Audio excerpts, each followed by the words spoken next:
Hopefully we should be live. Hopefully. Looking over to Rusted.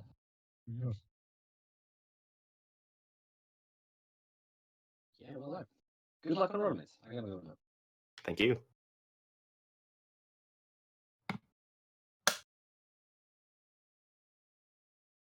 Yeah, well, look. Good luck on rollmates. I gotta go now. Thank you. All right. Can everyone hear me on Camper's stream? I just need to know if I need to have my mic unmuted or not.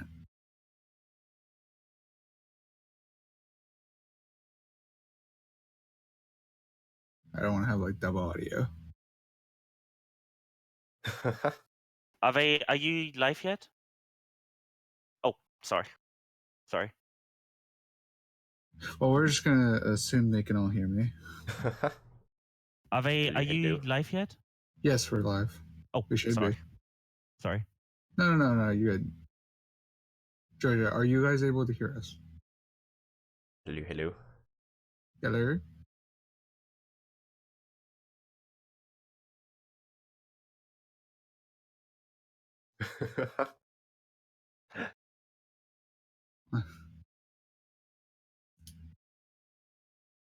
Okay, well, he's not much of a help for us. Anyway, hello, asleep. Okay, camper. I forgot to bring up the timer. I am half asleep, aka slow demon. I'm the other half of the sleep, aka camper. And this is going to be, we're gonna be doing a couple back-to-back runs with camper here. This first one's going to be FF7. This one's going to be pretty short. No, you don't hear us? Okay. Good to know. That's definitely good to know. So this one's relatively short. The next one's pretty long. So we can kind of get into what's going down. All right. You're gonna during pretty much every point because there's lots to talk about, and there's so many unique different points. So go in 3, you can just 2, come down whenever you're 1, ready, and I'll go ahead and set the timer. All right. You're gonna go on go. Yeah, I'll go and go. All right. Go in 3, 2, 1, go. Okay. So yeah, my commentary is gonna be a tiny bit delayed here, because I'm gonna be on a bit of a delay here, but that'll be okay. So this is like Final Fantasy VII, arguably one of the best. It's not my personal favorite, but it is considered a very big fan favorite. We are running on the PC port, which you're probably looking at the estimate and probably seeing something like I've probably seen like the Final Fantasy VII run from like GDQ, was it not last year, but the year before, I believe, where they had like an 8-hour run, and now you're probably looking, it's like 2 hours 40 minutes. Like, that's mental, right? Well, the PC run is a bit more broken than the PS1 version. Just a little bit. Just a little bit. So since we kind of have like a big intro here, it's a good time to kind of talk about there was a new skip that had been found recently. Probably no longer, like it's still like a year-ish. First there was playground skip, which is a very inconsistent, I guess is the best way to say it. It's like 50-50 chance, but then there was guard skip that was found, which was saved about 20 minutes, 18 to 20 minutes, which is what's something that did really bring down the time on this run.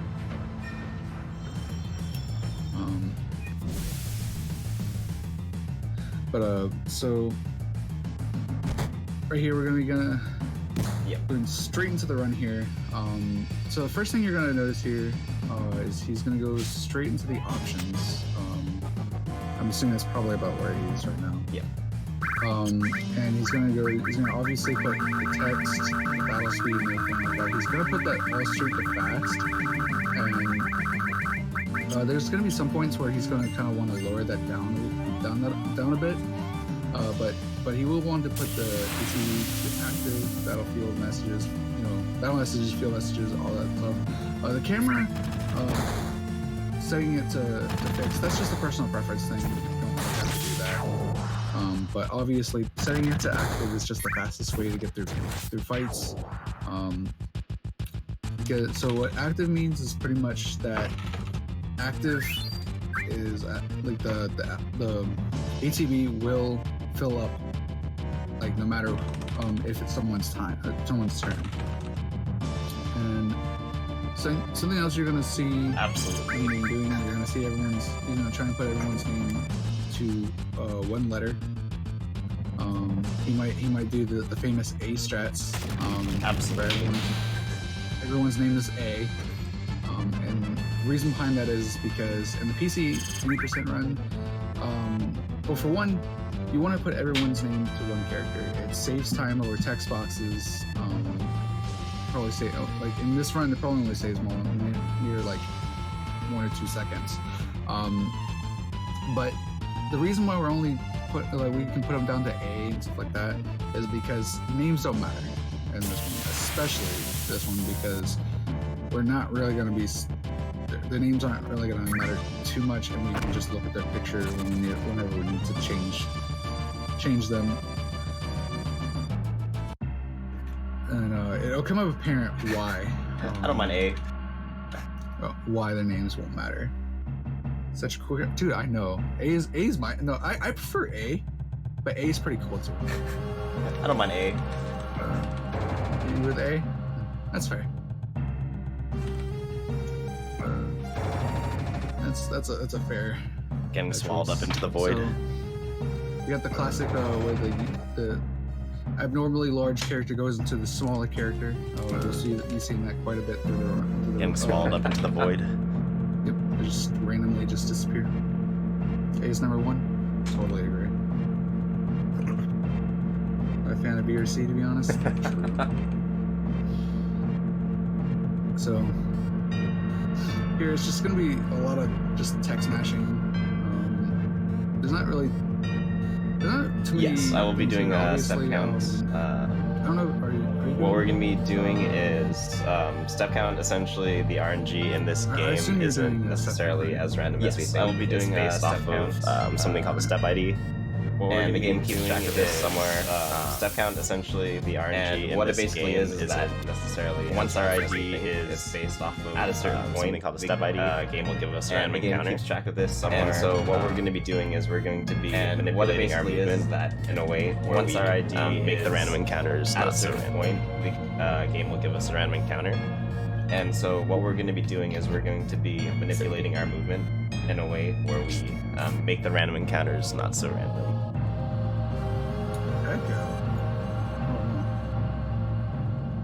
Me. No, that's probably me. There we go. It's because I had my desktop audio in the audio from the VLC. Got it. That's my fault. So this is a very unfortunate encounter. Basically, we're trying to run away as fast as we can. There's like a hidden runaway gauge. The game decides like, okay, you can run away now. And so you're gonna see me every now and then. Hold on. You're gonna see me now and again whenever I go into random encounter. I'm gonna either be attacking or changing character's position. That's basically just giving me a buffer for that hidden timer to go down.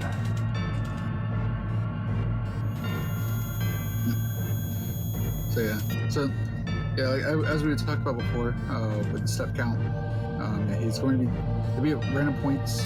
He's going to be walking a certain amount of steps. This is intended. Like, we're not just going slow just to be slow. This is to kind of manipulate and make sure that we get less encounters over the course of the run. Though of course it is pretty easy to go off of step count. Unlike other categories, it's not as important to be on step count because at some point the step count just doesn't matter anymore.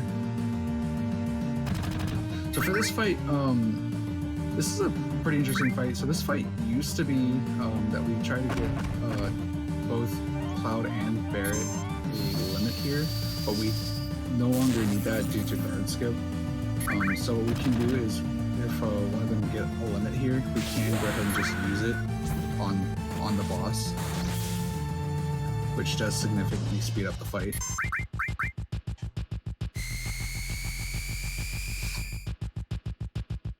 Yeah, thanks, man.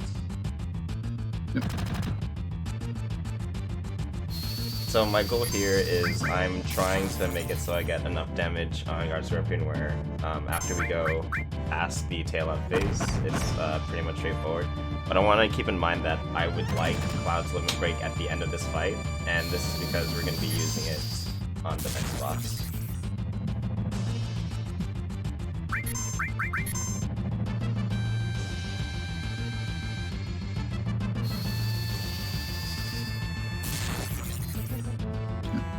So, as you might have guessed, using bolts on a machine type monster, they're obviously weak to it. What a surprise, I know. Big surprise.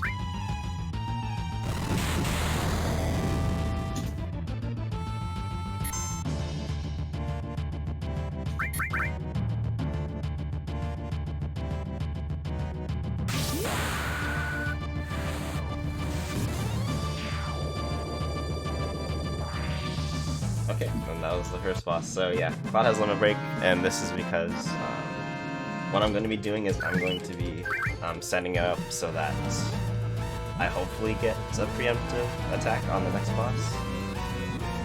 And when you get a preemptive, essentially the enemy's going to be having their back facing towards the party, and you'll be able to do double damage, which is what we're going to be abusing. Big role. And so you're probably thinking, well, isn't the next boss Airbuster? Well, not quite. Typically, yes, but... Yeah, typically, yes, if you were playing this game intended. But we're kind of not doing that.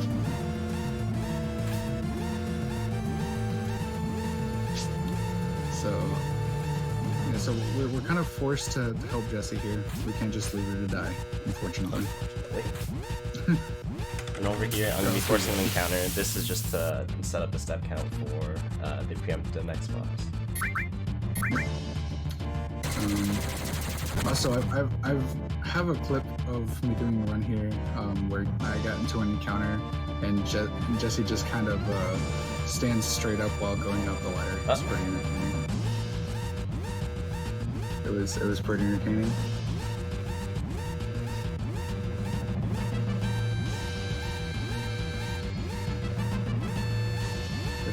When we have some downtime, I can go look it up for you guys.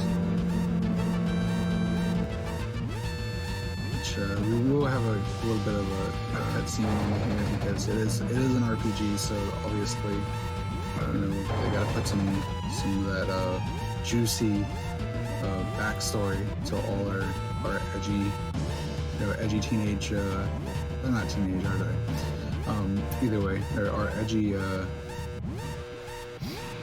characters and stuff like that, have to listen to all their sad storylines and stuff like that we don't really care about because we're trying to go fast. Basically, things go boom and people are sad. Yep. And what's the first thing you do? You obviously just blame Canada. I mean, the government. Blame Canada.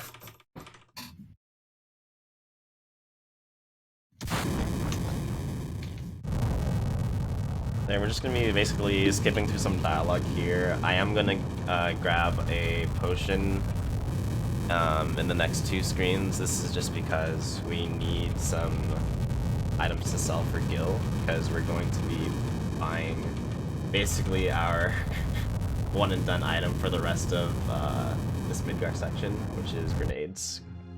Grenades are probably the most overpowered item in the early game, and me playing through casually, I just ignored them because I didn't know what they were for. and throughout the speedrun, it's pretty much the only thing that we use in fights. Yeah, it's the whole reason why we mainly don't have to grind at all in this run, is because items are really strong. Obviously, like the no slots and slots have other ways around that, but besides that, there's not too much. So yeah, like I said, grenades are pretty strong. So something you'll also see in the run is we're going to be using Cloud.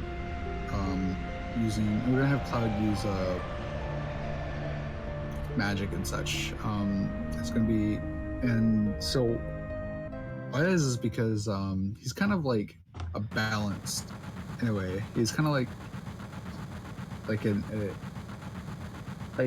for some reason Square has this thing about making the main characters always just really powerful, and you'll see that even in tactics.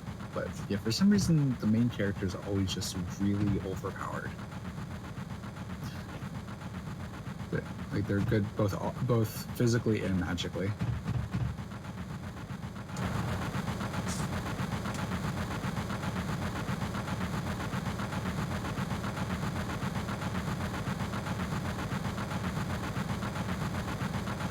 Here, like I said, we just got a bunch of dialogue trying to kind of put in some backstory to our characters here. So on this next stream, there's a skip called Jesse Skip, and essentially it's going to be our first instance of where we mitigate, or rather, we get through something called character paralysis, where your character is not supposed to move. And if you get into this sequence while triggering another sequence, you can actually move around freely, which is what we're going to be doing a few times. I'm bored at the skip, so I'll probably miss it, but I'll still give it a shot. It saves like 17 seconds, so it's not the end of the world, but things are okay.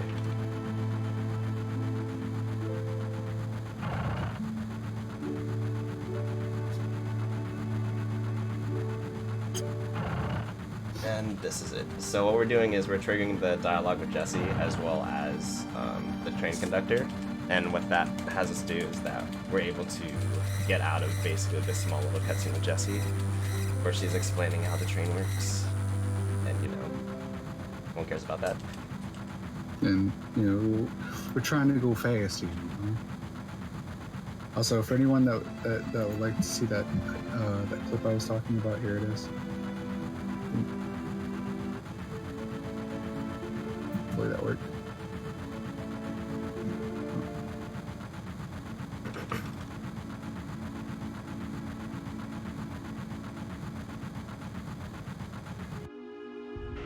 So coming up for the next good bit, it's pretty much dialogue mashing, and then I'm going to be doing a short little inventory where I'm going to be selling off all the potions that I got, and then buying a good amount of grenades. And that's going to be enough to get us through the next two bosses. After that, I'll do another shop and get the rest of the grenades that I'll be needing. Some of the routing is kind of dependent on what drops I get from some enemies. Like, for example, the initial fight with the two guards right at the beginning. If I had gotten a potion from that fight, I would have skipped the potion after talking to the flower girl, whose name we absolutely won't know because we actually never meet her and rename her. Yep. Which, ironically, she just when she shows up, she just gets the default name of Aerith, which it shows that her canon name is obviously Aerith. Oh yeah, the Aerith versus Aerith debate. Yep. Settles all debate right there. So an interesting thing about this room is that you can just leave and then re-come in. This is only faster in PC because due to how the load times work. This kind of just clears it out and saves like a couple seconds. You'll see you'll see camp4r do that a few times here and there, and they're only like these kind of strats where you just kind of leave and re-enter to kind of deload NPCs. It's only faster on PC due to the fact of just how fast it is to do. Yeah, the load time when you're transitioning between screens on PC, if you transition immediately after a screen transition, it automatically just like instantly loads the previous screen, which is crazy. Yeah. And we have another great hero, A. This is A is best girl. A is definitely best girl. I prefer A myself, but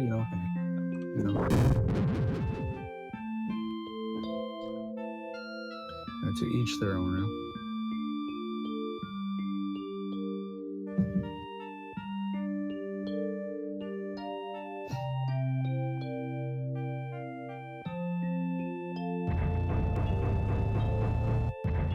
So A and A here are fighting because A didn't pay A, so A is just starting to leave, while A is trying to convince A to not leave, and then they go into this huge backstory with A and A. Oh yeah, with A and A.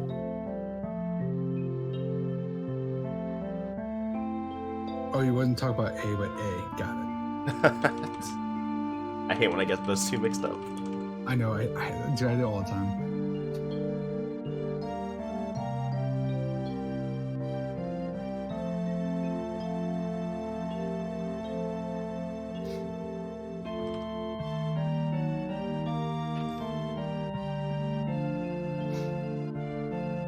So some things that we're going to be showcasing in the run, this is going to be much later down the line, but we have downtime so we can talk about it. And the PC run, we use something called Yuffie warping, where there's an optional character to get in this game named Yuffie, and there is a glitch with the PC port where if you, let's say you load up a game and you get a game over on a screen that isn't on the overworld map, you load up another file, find Yuffie and defeat her, you'll actually warp back to that previous position. And we're going to be abusing this to mess around with the memory of the game and essentially get us into a position where we can warp to the debug room. And from there we just basically warp to the end of the game, beat Sephiroth and such, which is the reason why the PC any percent is much, much faster than the PS2 runs. Yep.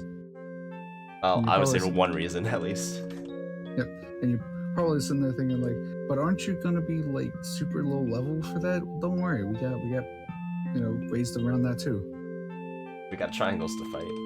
We'll be fine. We'll get pyramids to fight. You thought Silent Hill only had pyramid heads. Oh man.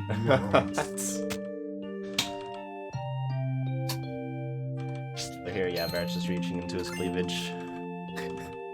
Giving us his dirty money. So sexy. That's not Bear, that's A, dude. Oh yeah, sorry. His stage name is Barrett. Yeah, stage name.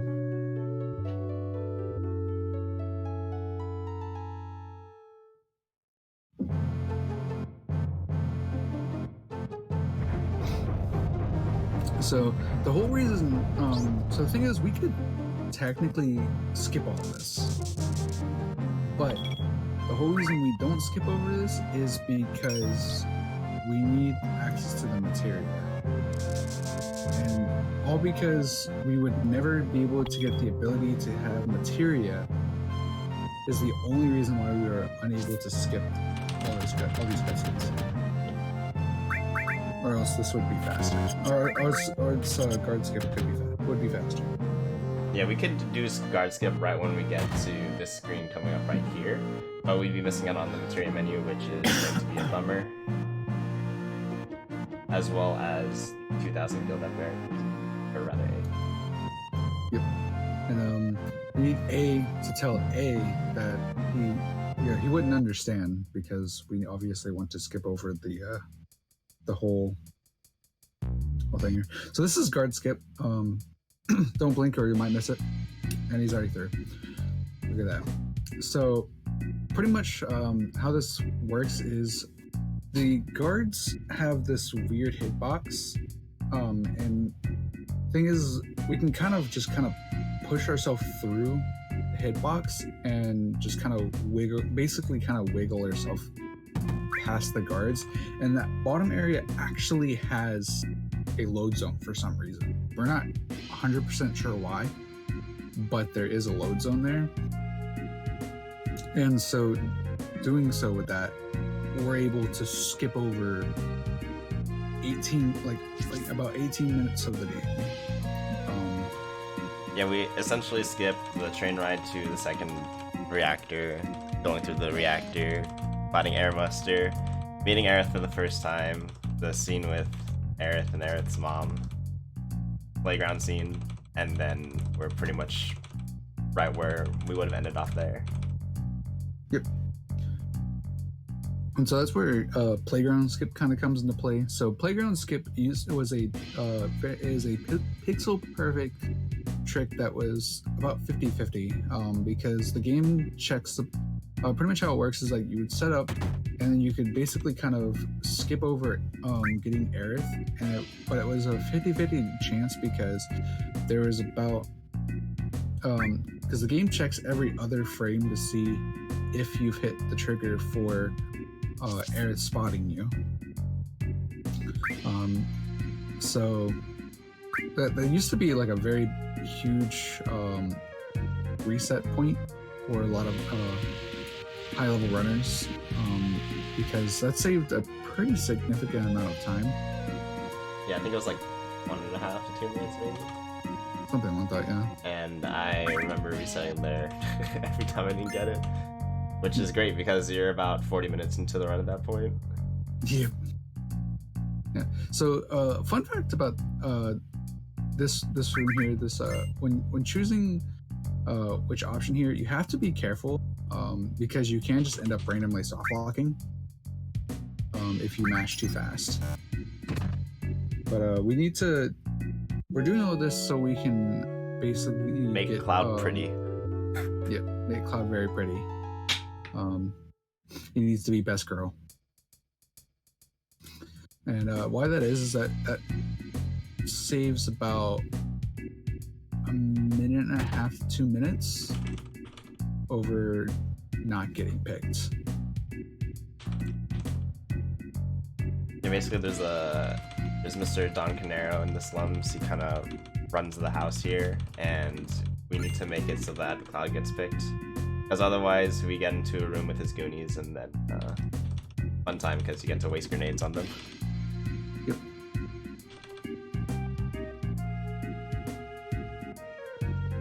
Alright, so coming up here is something called bar skip. It's going to be another instance where we skip out on character paralysis by instigating 2 different events. This is another point where it is very easy to soft lock if you don't know what you're doing. So essentially, you open the text box in the bathroom, and then you talk. But since you're able to still move while that text box is still up, you can go down and talk to the other guy, and then basically you're gonna mash through until you see a certain text box says "What a tough guy" looking like this, and then you need to open it back up, talk to a certain character or a certain NPC to keep it from preventing it from soft locking, to kind of pull up another text box to delay the rest of the text boxes, and then you want to pick soft and simmers, and then basically right as the key item shows up, you want to leave. Do not, and if you clear that text box, you'll soft lock the game. So the minute you have the key item, you got the key item, you have to immediately leave.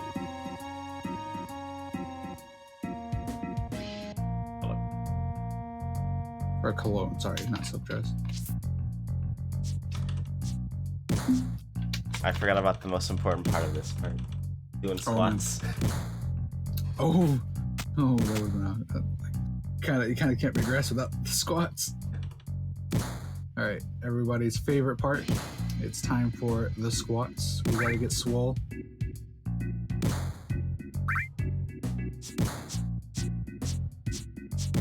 No, there's no better way to earn a pretty weight than to do a squat match. Yep. So I think, if I'm correctly, the average here is about 30, isn't it? It's like 30-ish, right? 30-ish if you're uncapped. When you do capped FPS, you actually are reduced the amount of inputs that you can get in. So I think if you do it perfectly, the number is 21.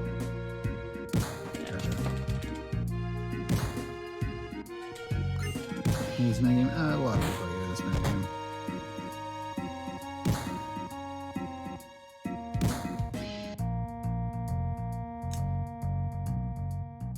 Yeah, I myself run on uncapped, so I think like the highest I've gotten is like 30 something. Yeah, I've done it uncapped in like practice. I'm like, why is it so fast? I'm so confused. It is so weird. And then so here now, Cloud is going to become best girl, or A is going to become best girl. My fault. And yeah, something to point out, Aerith is just named Aerith, namely because we never do the initial interaction with her, so we never get to rename her. And it's just given, I would say the default name, but in the US version, the default name is Aerith, so that's some funny code business right there. My assumption why that is because it probably, since this is a port, they probably changed it to be that the name was supposed to be Eris, since it was a correction. And but the devs never expected you to be able to get like past the naming part, so they probably never changed the default from Aerith to Eris. That's my guess, at least. Don't quote me on that. I'm not 100% sure if that's accurate, but that would probably be my guess.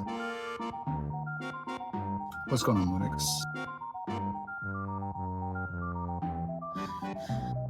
So here, dialogue about why Tifa's here, or A, should say. I keep saying all these random names. I don't know who they are. Don't know where that's coming from. Not at all. Yeah, not at all.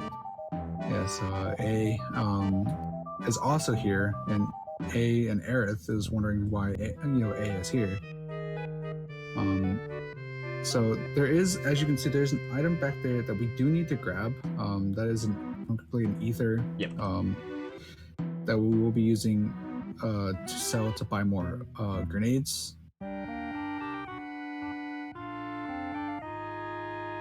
So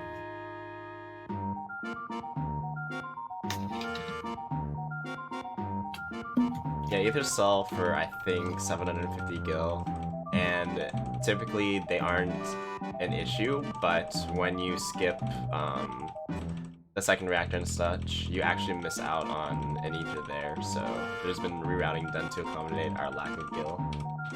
No. Also, MS can't say that, like, he obviously knows. I just ended up saying their last names. Exactly. It's just being curious and saying their last names. You know? I'd like to point out that the Don, Mr. Big Man over there, it looks like he's got a banana for hair. He does, doesn't he?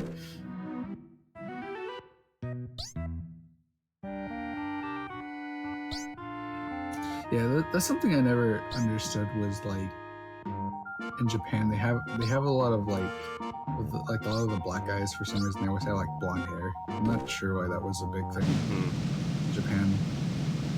They do that quite a bit, even in anime and in games. They'll do that quite a bit. They'll have like black guys with just blonde hair, even though that's like not a natural hair color for, you know, like blacks. It's super weird to me. Though I guess to be fair, like most like Japanese anime and video games, not all of them have natural hair colors either. So that's also very true. So I guess that shouldn't be that weird.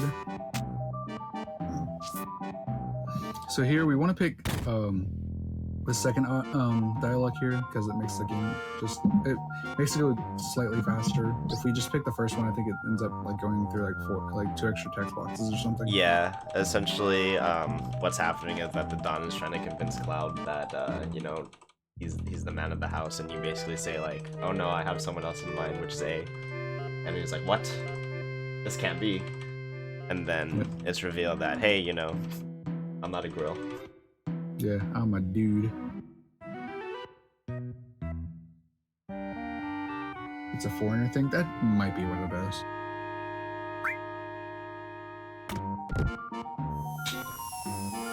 Okay, so here we're gonna go into cutscene in the Shinra HQ. Shinra is basically the powerhouse that's running the city.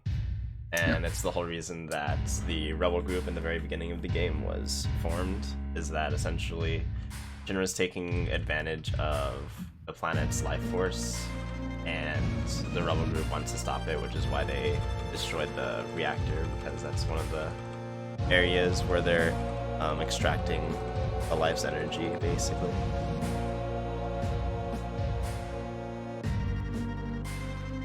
They're on the... Yeah, that's fair, Brinker.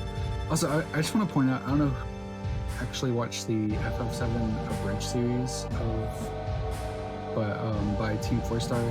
There's a very funny part during the Don Canaro part. He's like, Cloud's like, because I'm a dude. It was like something like that. It's like, I have a penis or something. And he's like, even better. I'm like, oh god. It was like something like having a penis or something like that. He's like, even better. I just remember that. I just died laughing. Okay, so here we got preemptive apps. He's facing away from us, which is great because I thought I messed it up. I mean, I had full confidence that I wouldn't mess it up. So we're gonna have probably right over here. It's gonna do an upper bounds of 400. So 470 is still kind of a low roll. This fight is pretty much just throw grenades, and that's going to be the excitement of pretty much all the boss fights.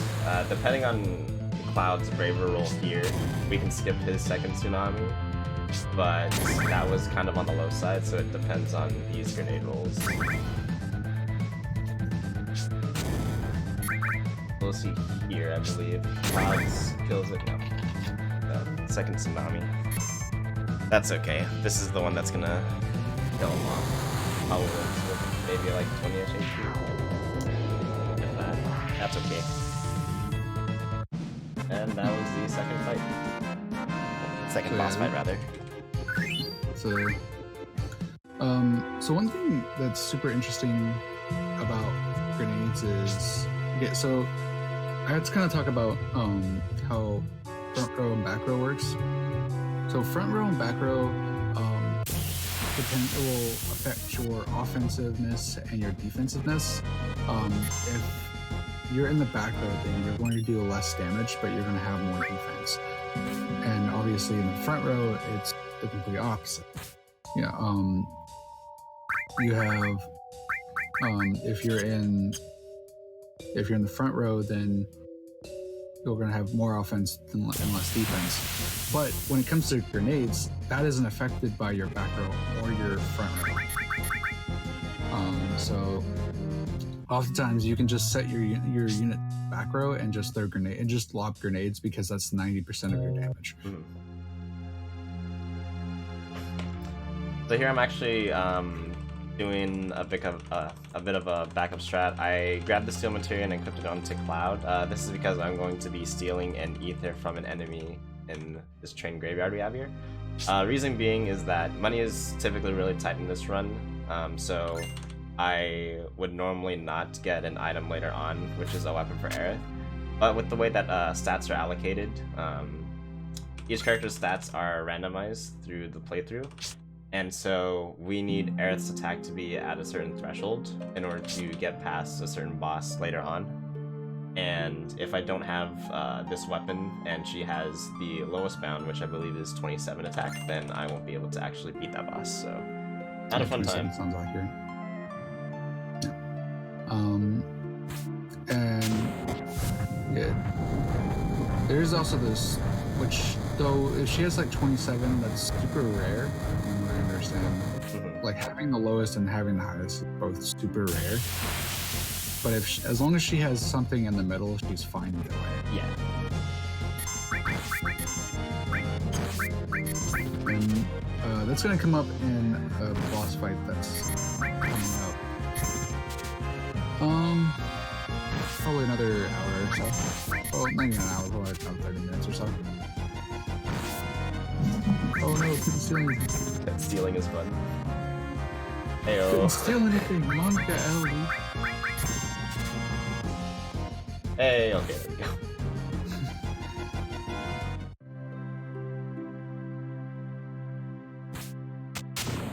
Gotta love RNG. Not an RPG without RNG. Yeah, that's the nature of the beast when running an RPG sometimes, is just RNG. That's what the R in RPG stands for. Yep, exactly. RNG playing game. RNG game. Alright, so here we have more dialogue. We're going to be climbing this pillar up here. I'm going to be buying 3 tranquilizers here, and what tranquilizers do is that they essentially make it so that the characters take reduced damage, which is really nice since we're going to be skipping to a boss that we normally wouldn't until like the end of the current disc that we're on, which is this one, I'm pretty sure. And the thing with tranks is that I only have enough gil to buy 3. Overall, I will need 4 in the run. And so I'm going to be looking for the last trank from a fight coming up in a few minutes. A few minutes, I mean probably like half an hour. But if I don't get that, then I'm just going to have to buy one later on, which isn't a big deal.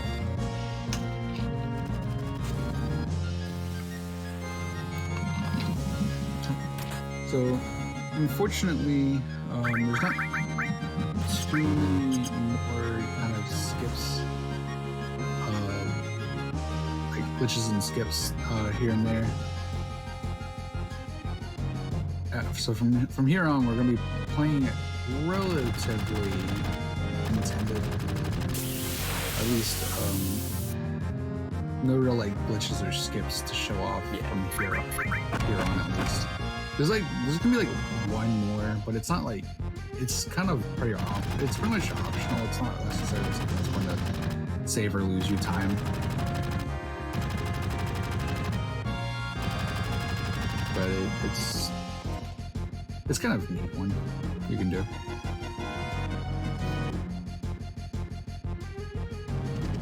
So I personally have not run it. So I haven't ran it done a run yet with the step count.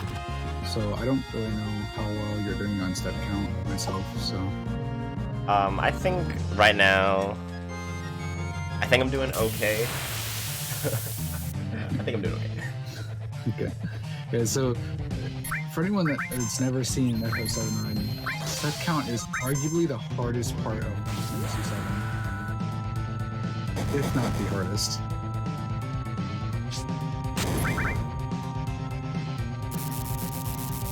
Dude, I love A too. I love how you can infinitely just shoot. It's great. So here, if you have a really good ATB, you can actually get a grenade off before that pyramid happens, which can slightly make the run go, like make this fight go like a slight tad bit faster. Oh no. Yeah, this is one of the slower ones, but that's okay. Yeah. One of them getting stunned is awkward. I've seen someone use a run to like getting a stun. Oh boy. Double pyramid. Oh. Yeah, it was like that last one. That was actually like for anyone that doesn't know that's actually pretty scary. Yeah, 15 FPS. It's the best. Yep. It's so only 15 FPS though in battles though. Yeah. Something to note is that so in the category that I do, we make it so that the game runs an average of 30 FPS. We have an external tool that basically limits the amount of FPS that we can have, but it's not like a hard set limit. It's more of kind of like an average, and so as long as we're averaging around 30, that we're a-okay. Yep. It's basically yeah, the community has had a consensus of having one with 30 FPS, like field FPS. So yeah, that pretty much limits like cutscenes and game, like pretty much like battles to look up to 15 FPS. But you probably think that's, you know, that doesn't seem like it changes a lot. It changes a ton. It actually makes a pretty significant difference, actually. Basically, this agent tool assisted run. I mean, basically, yeah. There's because it's on PC. At least from my understanding, some people wanted a more standardized way to have a category, and this is because, you know, differences between SSDs, HDDs, and just different processing powers make it so that times will fluctuate based on how well your computer is. And so at least this way, there's a way to standardize this for those that want it. Yeah. And so a fun fact about that, where like they fly off there. So like before then, when Barrett jumps on there, you can just like go next to him and just mash the confirm button, and he'll just sit there and do small short hops. I like to show that during marathons for fun. He's doing jumping squats. Yep, it's pretty funny and very entertaining. So I personally like to show it off.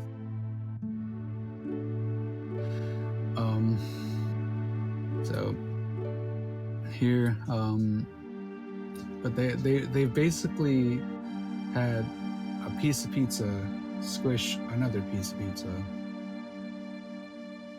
Can I get some F's in the chat?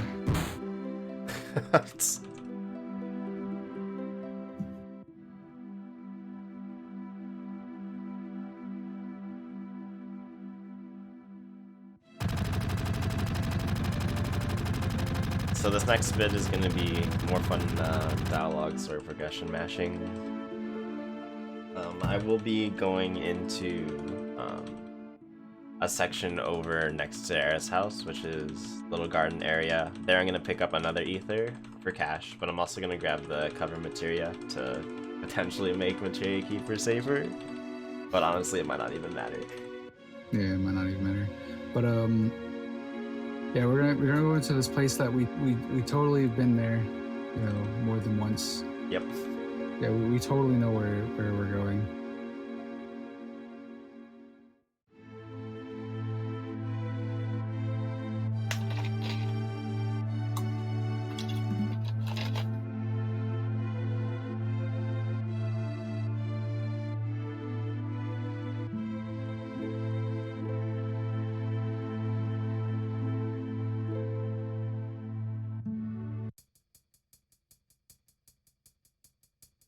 Coming up here, I'll be able to know how well I'm doing with step count.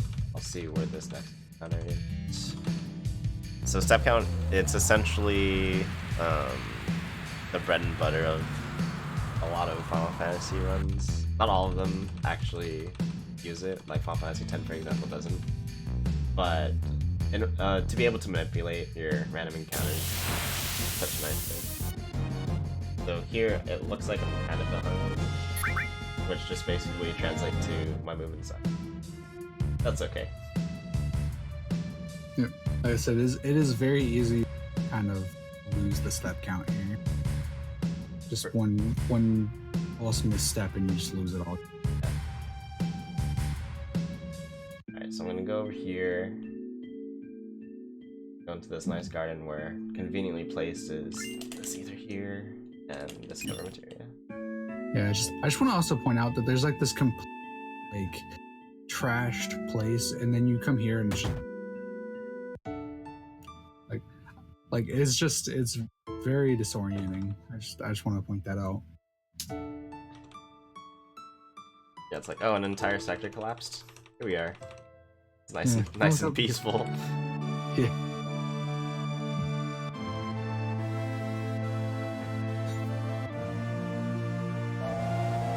And now when you want to go back into more dialogue, essence of the feels train. So everyone get your tissues ready. So this is a flashback of the woman in green. It's Aerith's adoptive mother, and this is essentially showing how the two met. The backstory is that she was waiting for her husband to return from a war, and he didn't show up for days, and then one day you'll see in this cutscene that Aerith's mom and Aerith happened to be at the station, and then the woman in green decided to go ahead and then basically adopt her. Her husband decided to go out and get some cigarettes and never came back. Papa Aerith didn't come back. Papa Aerith didn't come back, man.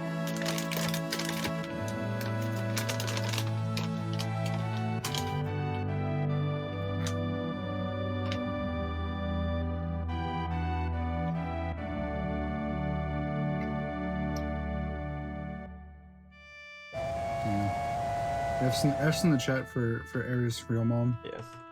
Mama Aerith. Mama Aerith.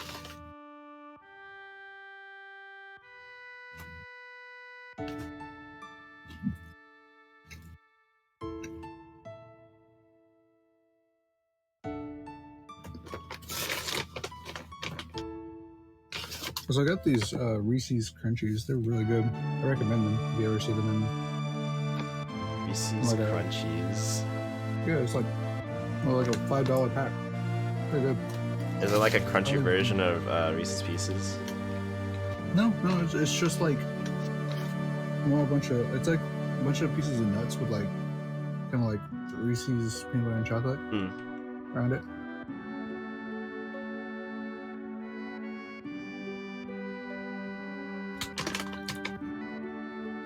Yeah, I got them last night. You came prepared. I came prepared, yeah, totally. No.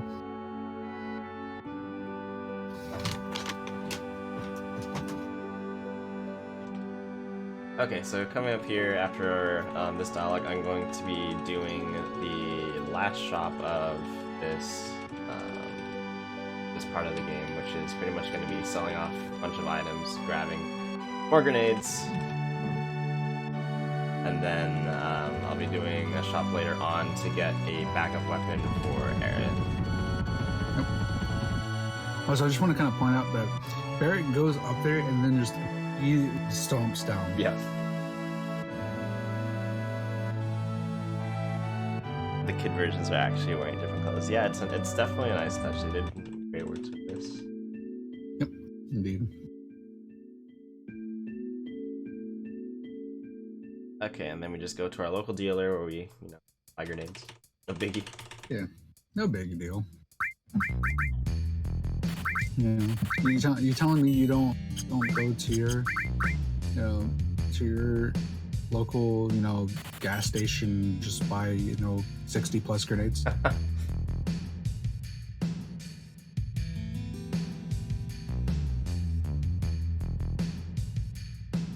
Or sorry, like almost 50. You guys cut back a lot on these. Oh yeah.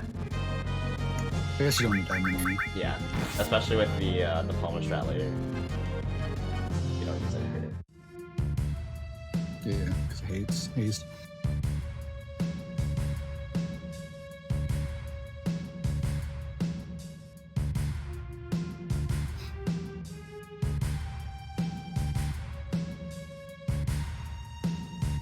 I definitely could have afforded more grenades, but I don't actually need to grab them. Which I'm gonna be making my way through this lovely wall market. I'm gonna go into the making his shop. way through the hood. Yeah, basically. Alright, and then talk to this guy, Mr. Rod. Good. Apparently the game audio is overpowering us a bit. Oh. You can get a minute to lower that. Yeah.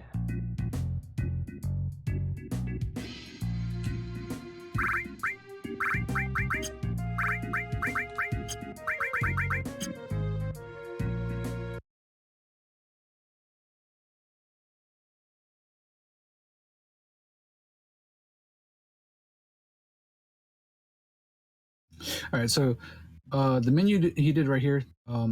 So like I talked about before, units going into the back row means they take less damage, but they also deal less damage.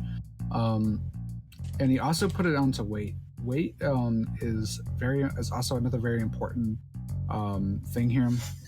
He's so how weight works is that we're going to be doing a trick called weight tricking. So what we can do is we can basically hold the ATB right after an action has been executed to basically make it where the unit has 0 ATB.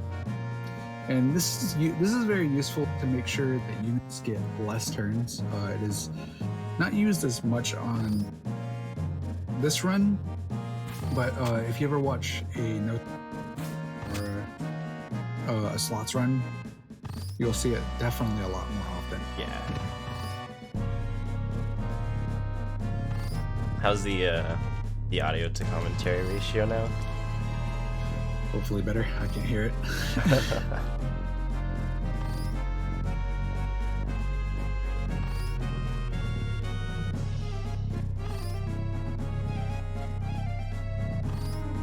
I know the game oftentimes comes in really loud. I have no idea what like Square really doesn't understand what a volume is, or just like just Sony and Microsoft in general just don't know what a volume is. Yeah. So it's over 30 FPS invalid. Darn. I guess we'll just move on to the next run. Oh well.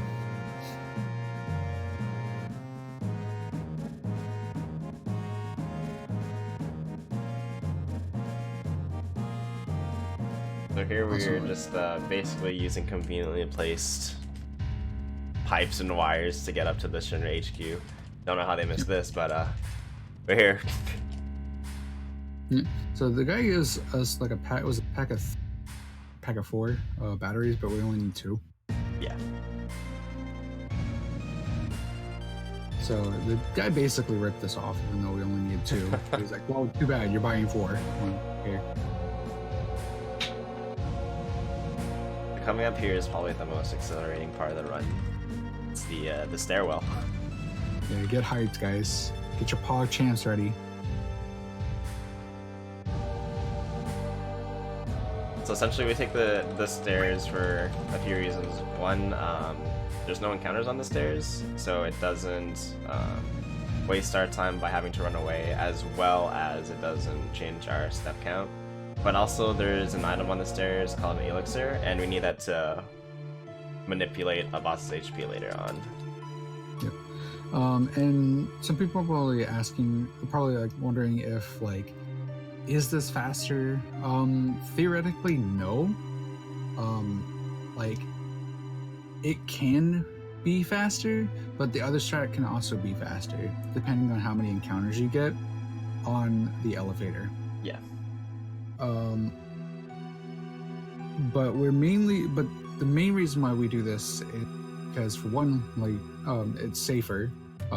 It's guaranteed, and 2, it also guarantees us an elixir that is of the run. There is a backup one, but it's much slower than this one.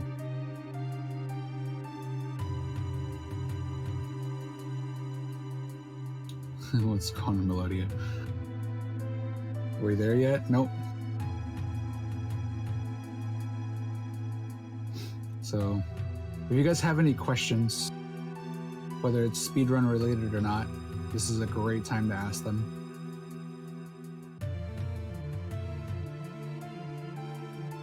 just as long as it's appropriate.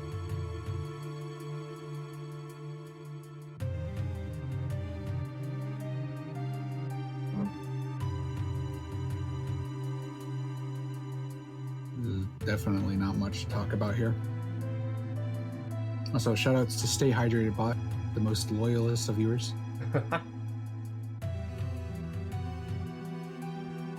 Are we there yet? Closer. Closer. Definitely closer. There it is. So yeah, if I remember correctly, there's like, it's like, what, 5, 6 screen transitions? Yeah, I think it was.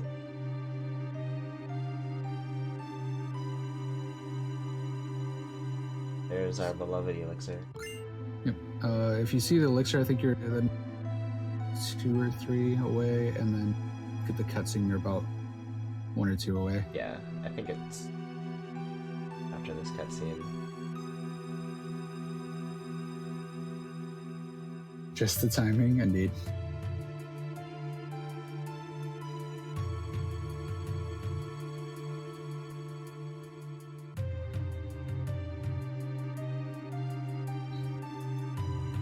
So yeah, you can basically gauge where you are by the time when you see the cutscene.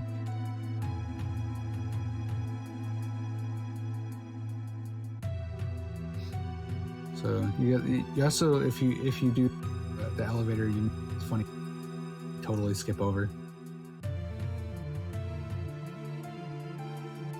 We wouldn't want that. Yeah, why would you want to do that? We need all the comedic relief we can in this very depressing game. Yeah. How did A? Yeah. How? Yeah, that's a good question. How do A teleporting ahead of A? Well, you see, A must just like A needs to like stop sitting at the stairs, because that's how A and A keep getting ahead of A.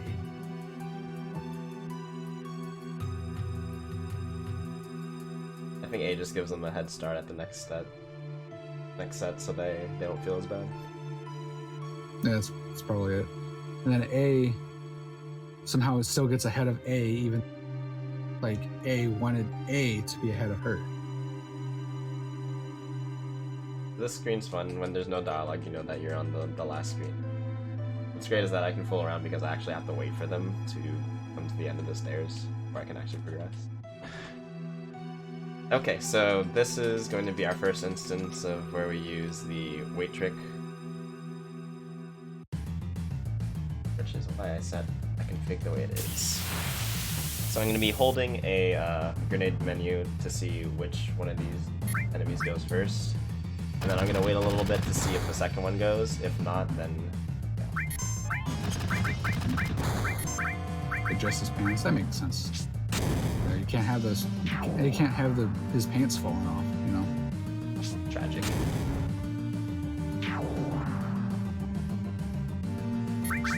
So yeah, like I talked about before, like so while like actions are going,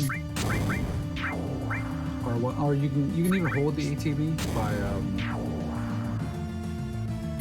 by just like sitting, having the pointer on an enemy, which will pause the ATB and make it where like nobody will have their ATB fill up. Mm-hmm. Which in this fight, when you break their armor, their ATB resets. So it's very pretty much like once they take their actions, that usually will end up being their last if you do it correctly. Although I never do that strat correctly ever because I'm just terrible at this game. So you gotta make sure not to hit the first floor like I always do. Somehow. Yep. And now here's the best part of the Shinra building. Totally. Can't fight me. Can't argue over it. Totally is. So everyone get your monk asses. This is I know this part right here is pretty monk ass for me.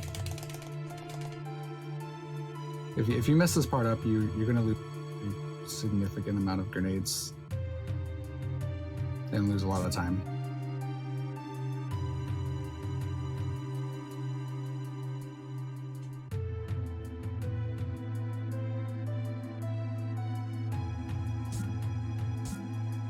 Okay. This minigame. So we're through, and then the next little minigame we're going to be playing is Guess the Password. So the password can be one of 4 options. We have Bomb, King, Mako, and I forget the last one. Yeah. So it can never be last choice. That's all I know. It's like or it can't be. It can never be the second or last choice. So basically, we always just guess all of them until we get it correct, because our reward doesn't really matter. Yeah, our reward doesn't matter at all.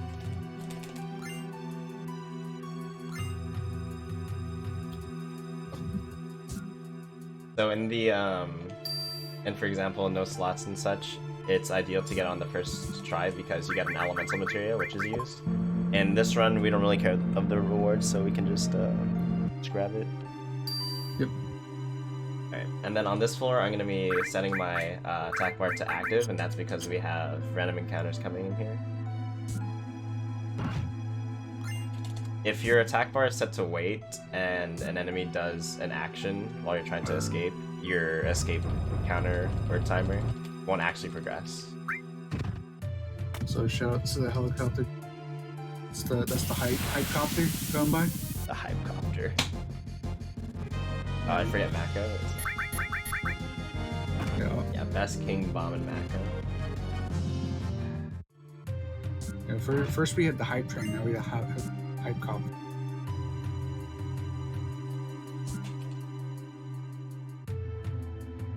So if anyone's like ever has ever watched doing a marathon run, they'll definitely know that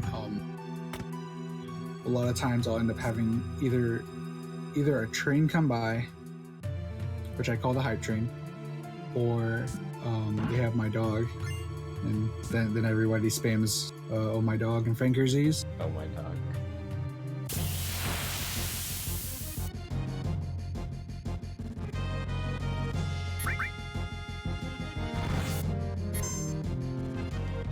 So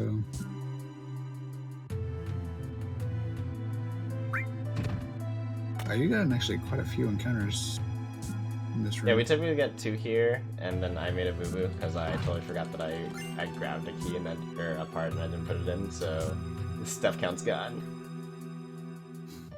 But that's okay. Step count, it definitely aids the run, but it's not necessary.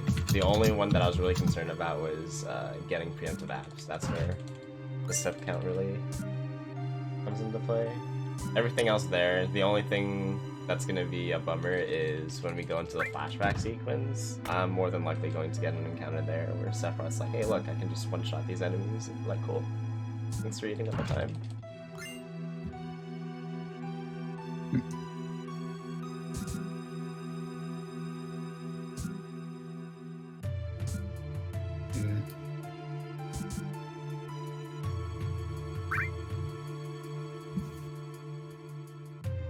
So here,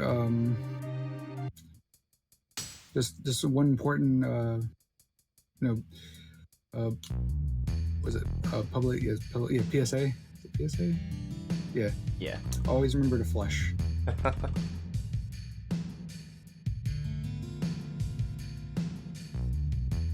just remember it was like public service announcement. So yeah, PSA.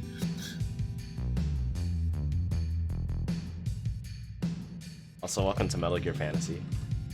We're sneaking about now. Yeah, this is totally the Metal Gear and Final Fantasy crossover.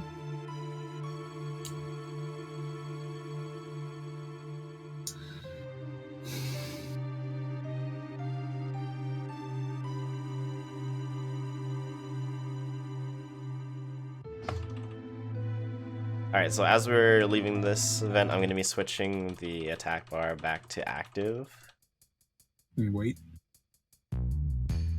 You have it on active right now. I'll be switching it to wait. Well, actually,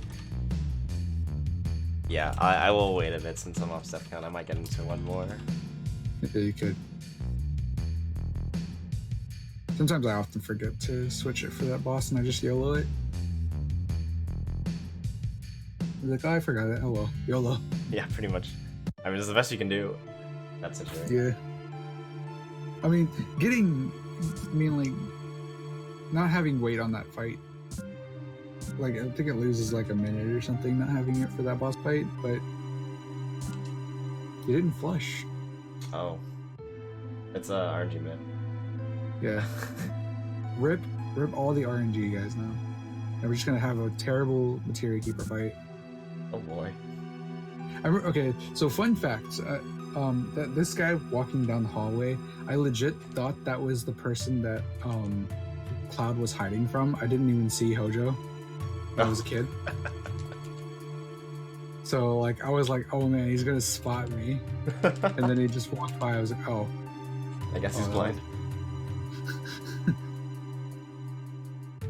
Yeah, so that's a fun fact from about Baby Sloa. I have some funny stories about a lot of things. Like Diddy Kong Racing, for some reason that game like freaked me out. I don't know why. Diddy Kong freaked you out? Yeah, Diddy Kong Racing. Something about that game really freaked me out. I don't really know what it was. I could never play it.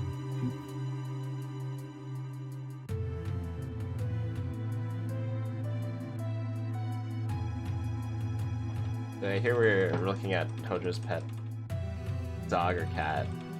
There's a debate happening, and what is Red 13 based off? More of a dog or a cat? Yes.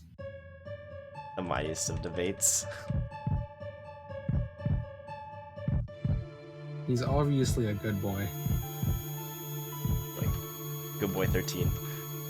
Yep. So now there's Genova, and Barrett is going to say one of the most infamous quotes in video gaming. Where the f is its head? Alright, so I'm gonna go over here. I'm actually gonna go through the elevator thingy. I'm not gonna move, and then so onward.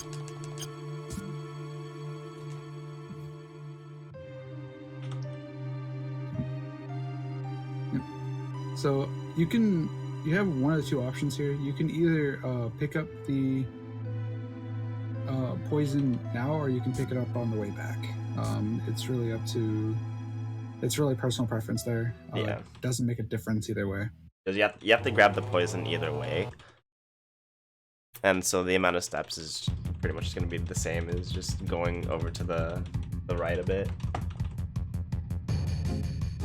Ajiko Nanaki is not Nikki yet. Yep.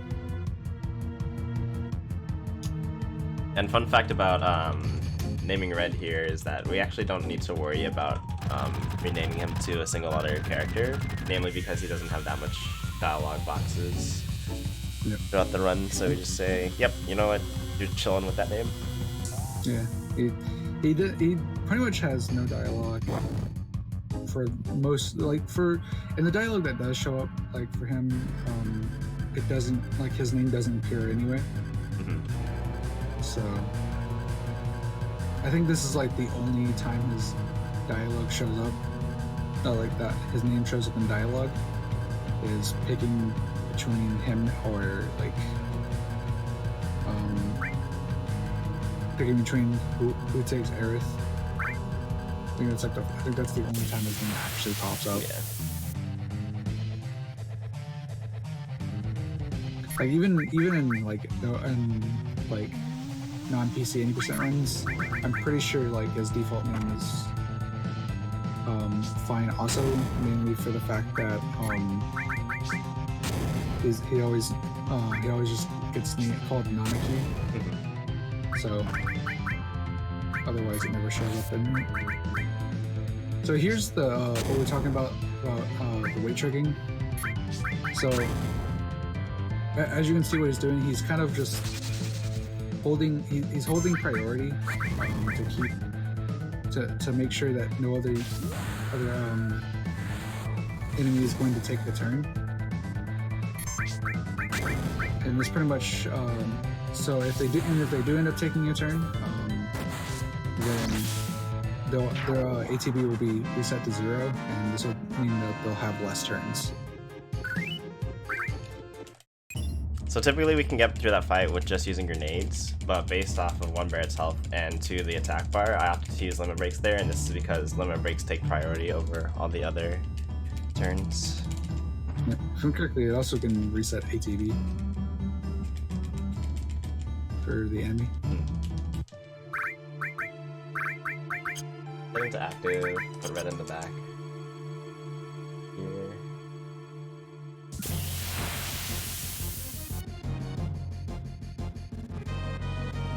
Yeah, but yeah, pretty much characters' HP here doesn't matter because everyone's gonna get rusted anyway.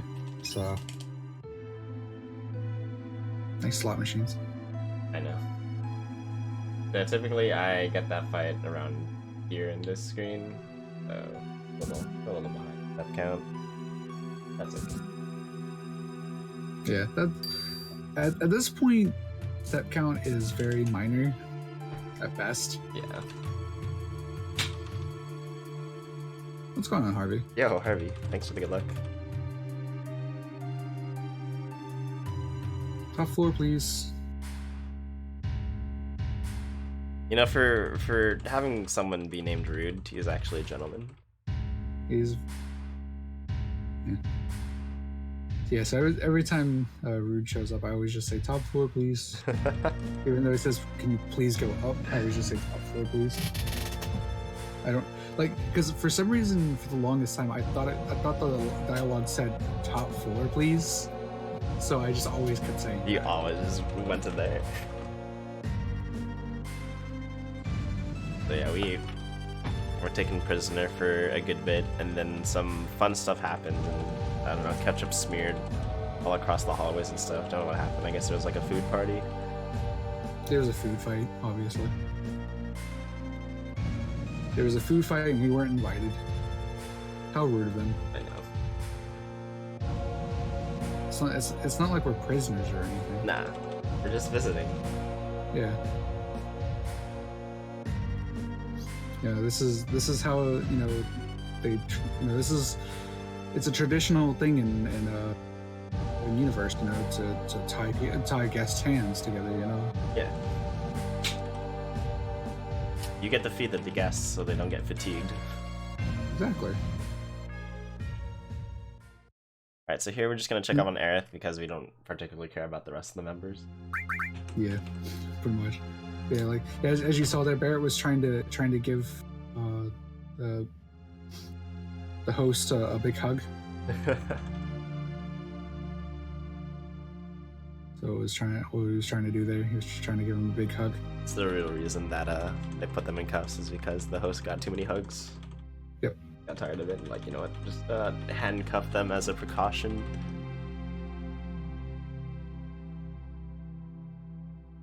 Yeah, pretty much. They advanced the story here. We just have to talk to Aerith, and it pretty much just goes from there.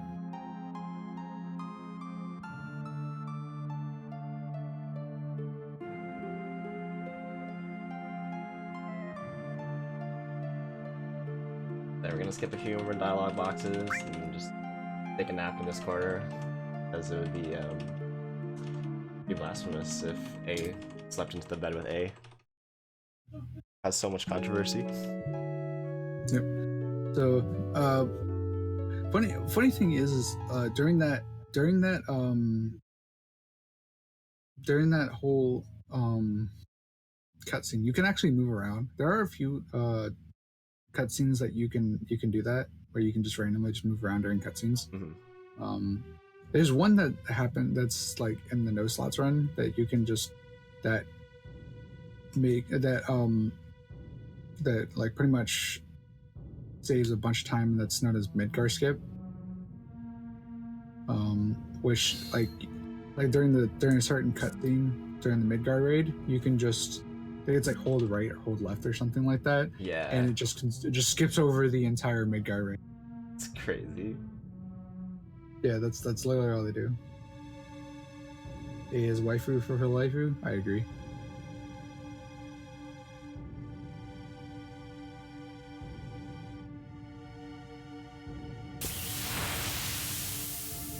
So here, everyone's sleeping from the food fight.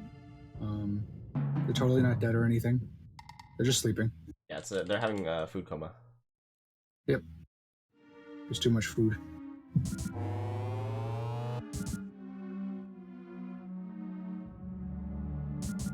And obviously Red here was smelling the ketchup and says, "Yep, that's definitely ketchup." Definitely ketchup. So we're just gonna kind of follow the ketchup trail here, and then figure out where this whole mess started.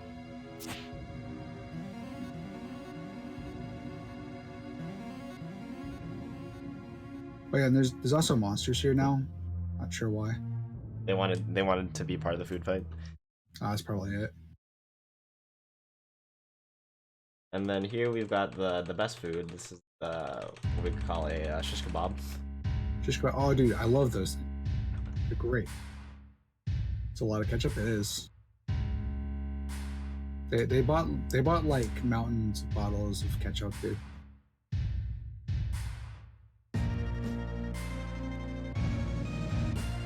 So here's Palmer. You know, he's gonna tell us more about the food party, the food fight and how it happened. And then we hear about this guy named Sephiroth or something. I don't know who that guy is. Someone unimportant. Yeah, I don't know who that guy is.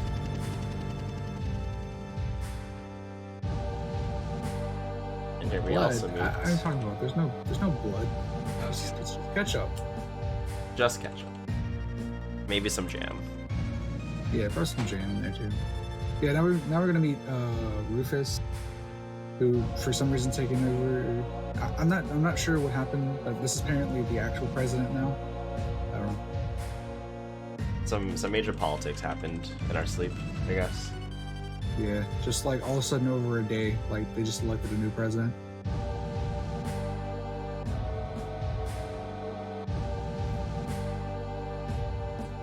Yeah. Yeah, you definitely there's definitely a big motley crew here. You kind of look at the characters we have here. Yeah. Got an ex-soldier, a leader of a rebellion, flower girl, bartender, and a dog cat thing. Dog cat thing. The A team. If only. If only I could rename everyone, then it would actually be the A team. Yeah, I know, right? Just the A team. Okay, we remove materia here because we actually don't need it for this fight. Typically, with this fight, you'd actually need ranged things. But luckily, we picked up these lovely grenades. Yeah, from our local gas station. Make sure to save after the Rufus fight. So we looked out here. Red got a good attack bar, so I got a grenade in. So this boss fight comes into two parts. There is 100 Gunner, which is this, and then Heli Gunner, which I like to refer to as the Ballerina. Ballerina is a little bit kind of a bully because its basic attacks can essentially give us status ailments, and the one that we don't want to see is sleep, because that means that our turn order is going to be messed up. What I want to do is, if someone gets their limit break, other than Aerith, I want to be able to use that limit break and skip its third shot and just put him into Beyblade mode. But we'll see. It all kind of depends on what happens here.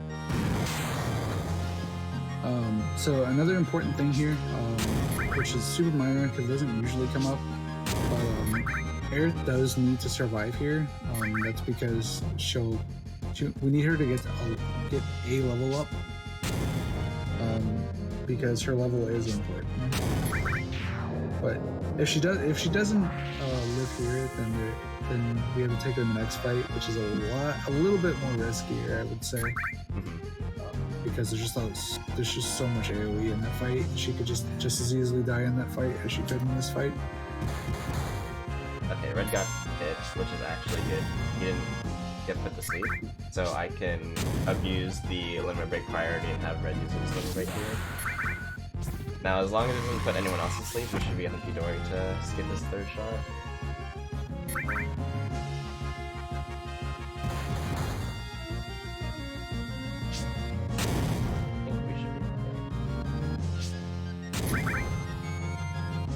So there we go. I'll know when he's gonna go into his Beyblade mode after you do damage and he does like the little weird spin, so we're actually in a really good position here. Yep. So the game essentially is just like pretty much after we get escape from Midgar, the game is just gonna become absolutely broken. Yeah. It's just... Everything's going to fall apart. What up, Struck? Think you've seen a glitch yet? You probably didn't come in during guard. Yep. Yeah, there's that one. There's also, I guess, Jesse's skip and bar skip. Jesse's skip and bar skip. Those are the only those are the only glitches that are actually in Midgard. Other than that, there's not very many. Yeah, once we get out of Midgard, it's a party. So this grenade can actually under damage, which it doesn't, which is great. And it's real awkward when the dogger survives that. The Franker Z. Also, it's super important that a non-glitch 10%. I mean, non-glitch, I'm pretty sure it would be more like 8 or 9 hours. Because there's quite a bit you skip using glitches. Okay, here I'm gonna be cooking pot with some materia. Throwing lightning, and then I will be making a save file, and this is because we're going to abuse the way that PC handles saving. And we're gonna be using it to warp. So I'm gonna be doing a glitch here actually. I'm going to be mashing confirm here. You actually happen to inspect the elevator. You come down here, and then you can actually go ahead and just leave the building. It's fun. Alright, I'm going to check Eris stat. She has a 29 attack, which is great. I'm going to put poison onto red. I'm going to reset Eris limit, and this is just set up for a later boss. So I didn't actually need the rod, but I'd rather have it and not need it. Yep, I definitely agree with that. I'd rather, I mean, in PB attempts, I typically skip over it because it's usually not necessary. Yeah. If I don't have it, then I just reset. But or if I end up needing it, then I just reset. But also I like how Barrett runs out. Like we were just out there. There was nobody. Yeah, no one's there. What are you doing? Like, what are you doing, man? Also, shoutouts to us being at almost 300 viewers. Wow. People really like watching this run out. Like people were like watching Final Fantasy VII. Who knew? Who knew? Who knew?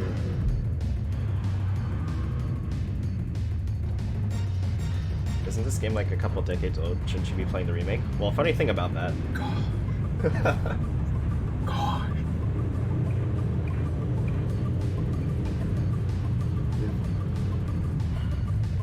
Alright, this motorcycle minigame is pretty fun. Essentially what we're going to be doing is we're going to hope for red scoots, and that's because they're kind of scared of Cloud. As long as I am swinging my sword, I don't have to worry about them getting anywhere near the truck. And the truck is holding the rest of our party members, and we want at least Barrett and Tifa to be in tip-top shape. So I'm going to start by turning on Cloud's windshield wipers. We got one red, we got two oranges, so I'm going to take out the oranges. So the game can only process 3 motorcycles at a time. So what we want to do ideally is have 3 reds showing. And once we have 3 reds, then we can just keep swinging because the red ones will always stay behind Cloud for as long as you're in front of them and just swinging your sword. As for the blue and orange ones, they don't care about your sword. They just kind of go. whereas the red ones are a bit cautious. Yeah. Yeah, with the time, should be playing the Switch version. Oh yeah, that's been released like last week, right? Yeah. Isn't it like I'm wondering if it's like absolutely garbage. Like the FF91. Like, have you seen the load times on that thing? Yeah, I was watching one of mine. Holy crap! And I was like, wow, this is taking a while to load this fight. It took like 10 seconds. Or like 20 seconds or some crap. And what I'm hearing is new category on the leaderboards, obviously. The comedy. Totally. Because that's totally what the community does. They just... Actually, I mean, I think FF7 seems like it. That FF9 seems to be a weird community. They don't really typically care. They kind of just mesh together, like the PS4 and PC. So they probably would do the same thing with the Switch. I doubt they're gonna separate them. Just the people that want to run on the Switch is just gonna have to deal with it. Load time %. Alright, so here we've got a fun boss named Motorball, and we're actually going to be keeping track of his health. We're going to do very specific actions at very specific times, and this is to ensure that we skip a very crucial attack that he does, which does a lot of damage, and we don't want that. Which I'm very terrible at manipulating this, so I just kind of yell at myself. Because the last time I did it, I got just wiped trying to attempt to do it, so I just never have done trying to attempt it again.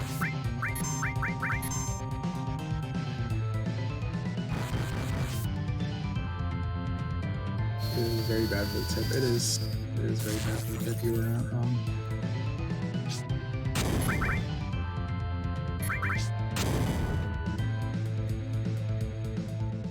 I have another clip of this fight of me because I forgot to equip Bolt. So, and I just barely got through this fight. That's a fun time. Yeah. So as you can see, Bolt does a lot of damage.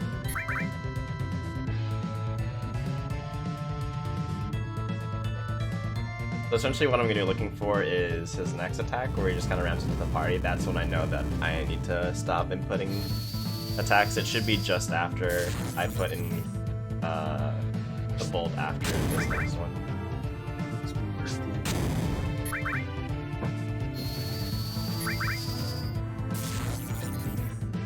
So yeah, I'll put in this Bolt.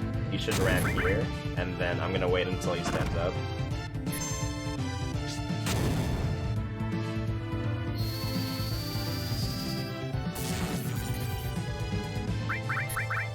And then I just finish him off with a couple more grenades, a Bolt, and then everything's hunky-dory. Yeah, Barret must have gotten really low.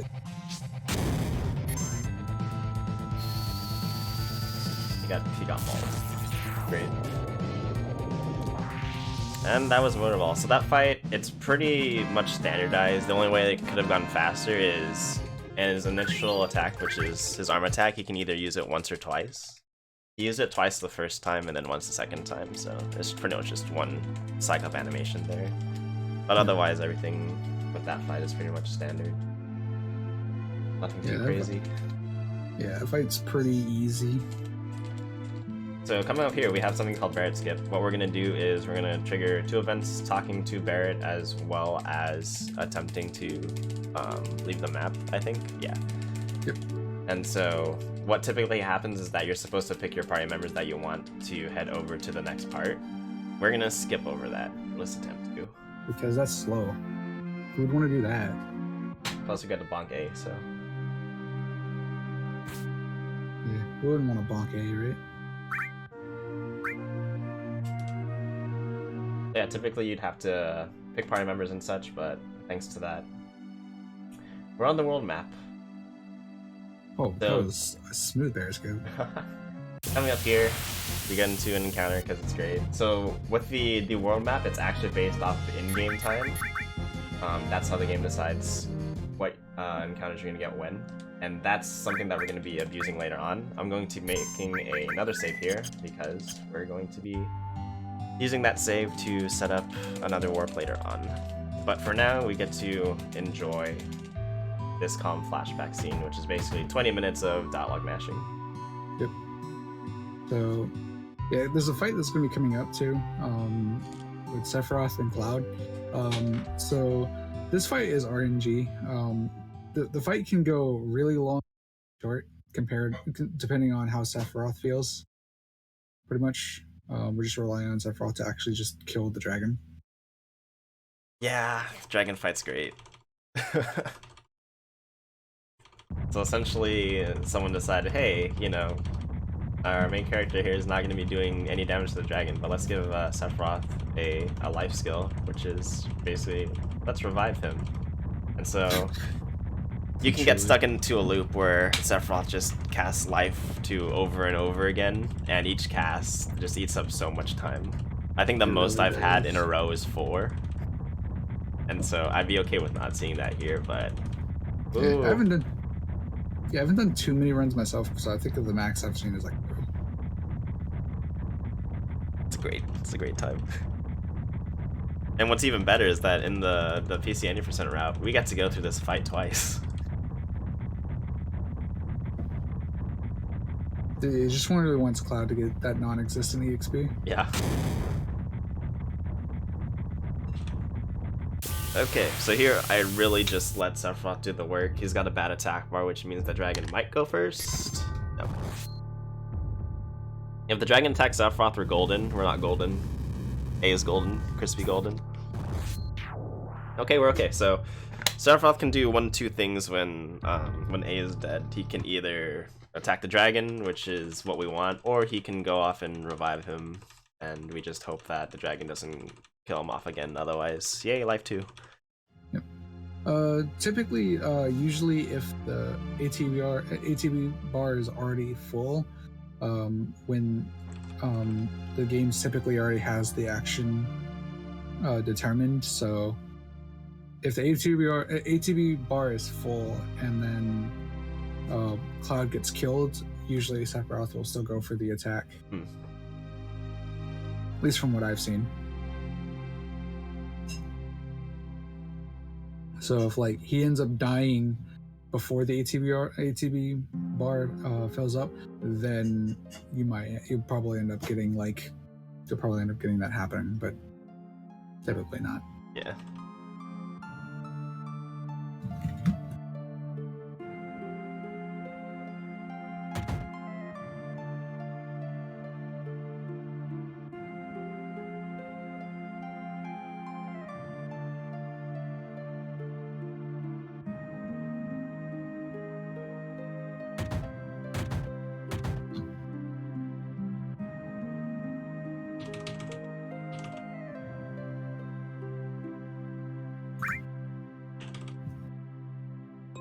Alright, so here, if you're familiar with the PS2 route, this is where runners would do the photo skip, which saves some time. However, if you do it on the PC version, you will actually soft lock later on.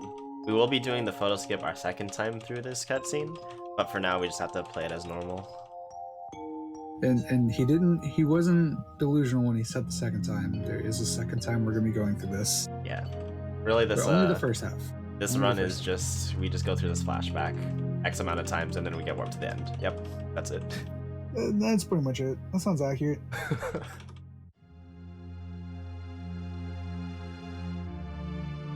I remember when I asked, because I told people I was looking into like learning FF7 PC 80%, and the first thing someone said to me was learn to love Midgar. Yeah, basically. Midgar is honestly the best part of the run because you can actually manipulate things in Midgar. Everything else from then on is just like, oh boy. Yeah, it's just a fun time. How does my game feel about me today? Pretty much. I mean, once you're past Materia Keeper, the run's pretty much over. Yeah. Especially thanks to the new Human Hip. Yep. Because otherwise, I think she has like a 6% chance to show up in the forest that we try to get her. That's I believe so. It's like 6 or 8% chance or something like that.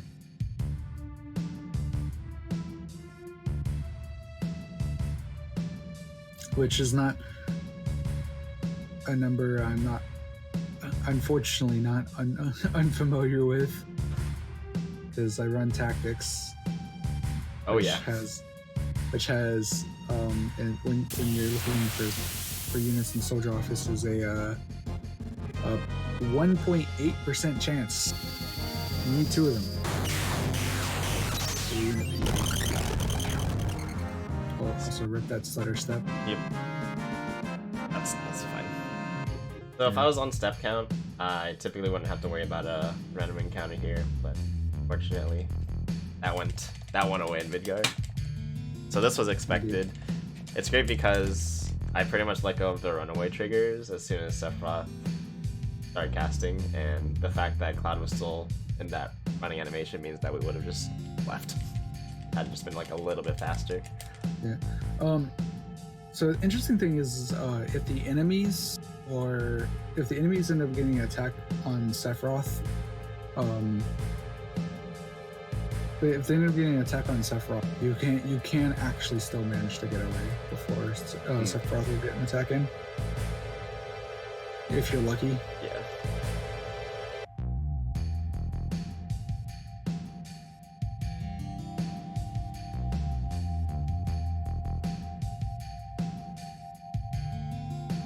Just from being shoved into a tank. I mean, the thing is,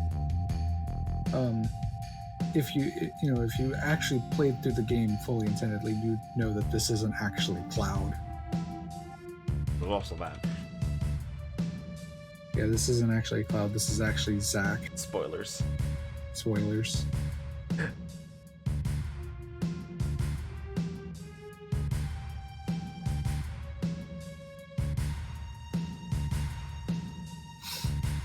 Yeah, I think he starts at level 6, and then you're forced into a fight, so that way he gets enough XP to get to level 7, and then you actually start Final Fantasy VII. Yep.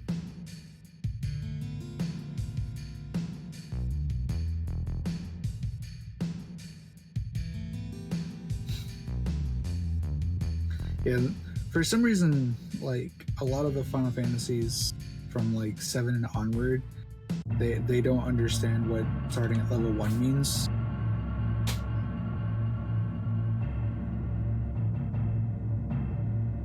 I think the only one that probably does that is 10, because it's like set stats and set everything. Yeah. So here, what you can do is you can enter and then Enter and leave and reset Sephiroth. Yeah. Yeah, and it saves like a couple seconds because you don't have to do what camp4r just did right there. But I like bumping Sephiroth.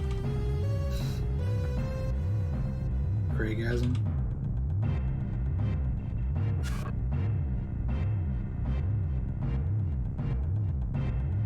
No, the thing is, Tifa doesn't believe this is a lie. Because she believes this is the truth too, because this is how she remembers it. Because Sephiroth kind of manipulated the whole story.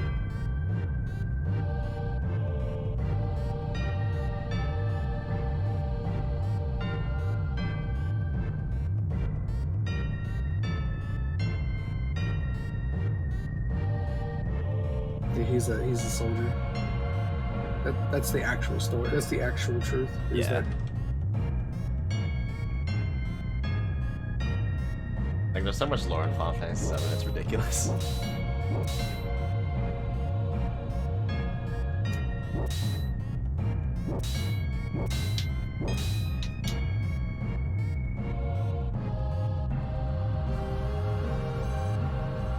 Yeah, like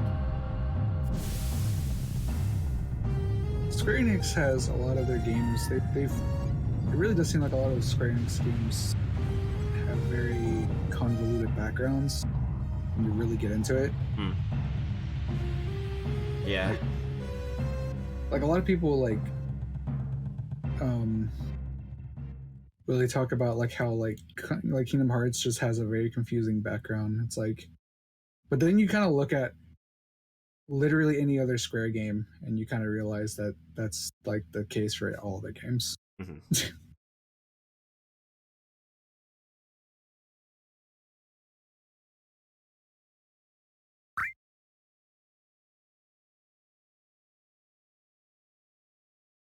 I think, for example, if we had played Final Fantasy VIII and we've gotten into the story, it's so confusing. Like, what just happened? Yeah. Did you really? Well, that was because that's just optional stuff that you can do, Kane. That's why it pops up with the did you really thing. Kind of like optional stuff. Oh yeah, the underwear. That's the funny stuff. Yeah.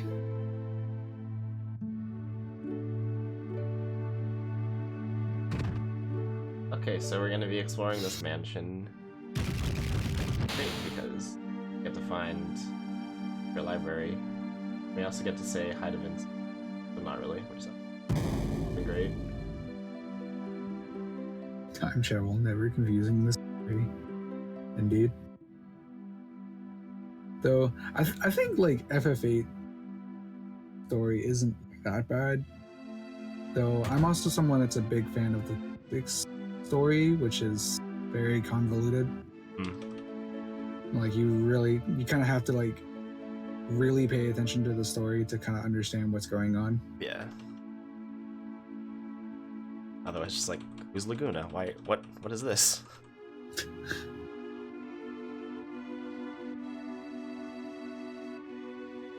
Yeah, I don't know. I feel like FF8 definitely ties a lot the loose ends right at the end. I mean, this kind of it ends up being kind of excuse my language here, but a clusterfuck at the end. But they do tie up a lot of the loose ends. Yeah.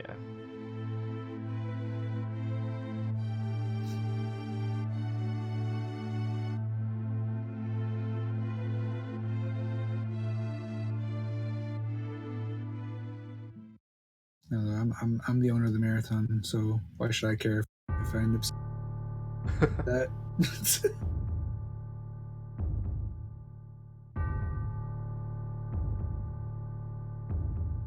So what's the plan for YeGA? Just have it annually around April? Yeah, it's gonna be annually for April Fools, probably. Like that's the plan at least. Never be 8. Well, the thing is about 8 is you're technically not supposed to ever level up because enemies scale with your levels. Yeah, that's the fun part about it. I haven't looked into the 8 run too much myself, but I heard that it's pretty much like tactics where it's like, oh, do a bit of grinding at the beginning and then face roll. Yeah, it's kind of like that. It's a lot of interesting menuing though. Oh yeah, the menuing in 8 looks like it's really precise, and yeah, if you mess up one, then it's like, okay, who's got what? Yeah.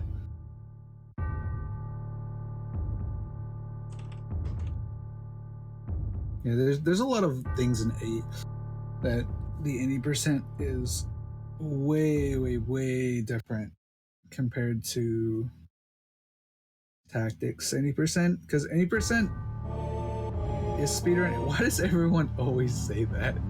I don't understand that question.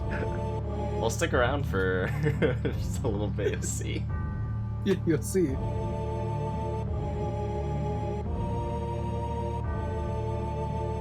Like, it's not just with tactics. It's just like I don't understand how anyone asks that question for any game.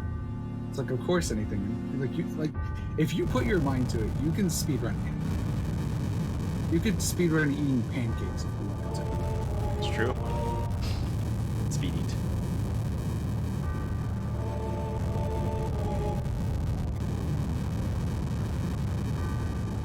Yes, I do speedrun tactics. I run all 3 categories.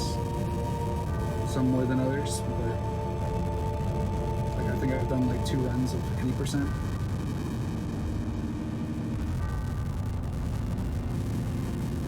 Pancake 0%.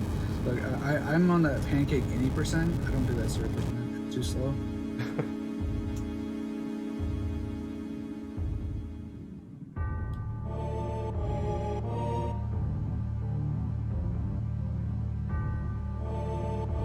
Oh, you meant, oh, gotcha.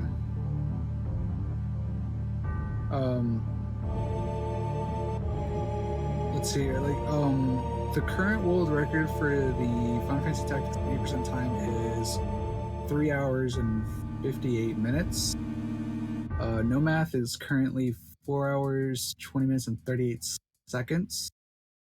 And for the glitchless, it's about 5 hours, 17 minutes. So it depends on what you believe is reasonable.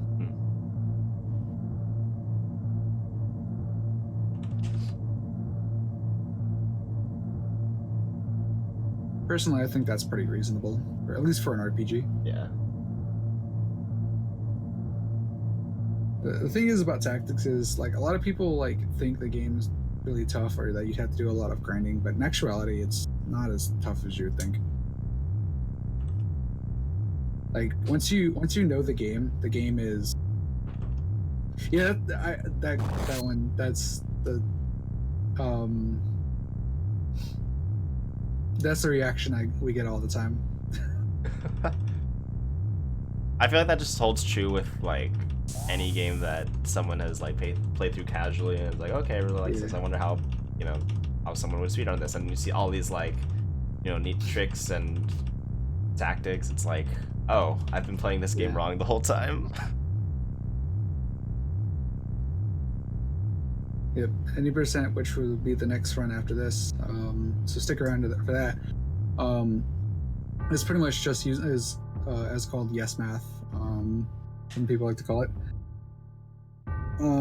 Is pretty. It's not that interesting in my opinion, but you know, it's a pretty dull category. So, but for anyone that's never seen a run of it, like for the first time, it's really cool. But like after seeing like 4 or 5, 6 runs of it, it's pretty much just becomes the same thing. Yeah, it's just essentially the same thing over and over.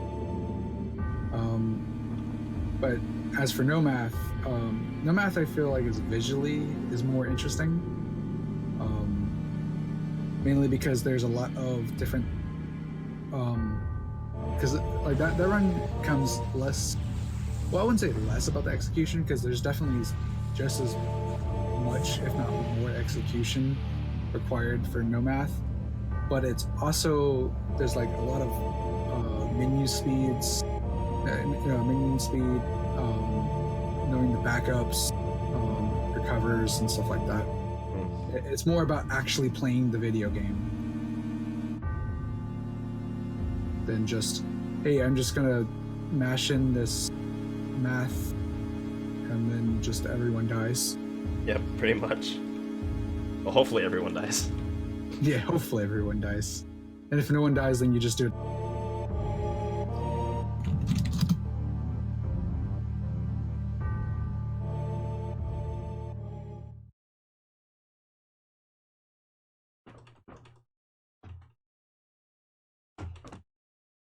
So, but we're just kind of like filling the air with commentary because there's not really much to talk about here. Yeah, it's just dialogue mashing. Yeah, pretty much. But we are almost done here. So interesting thing here is, if I'm correctly, the second one here, it saves a little bit of dialogue here. Yeah. And something that's going to be coming up is our first instance of in-game time world map nip. So what I'm going to be doing is I'm going to set up Cloud so that he's just about to exit calm. I'm going to open up the menu, look at my in-game time, and then I'm going to leave at a very particular time. Pretty much, I just want to make it so that I don't get a pincer fight. So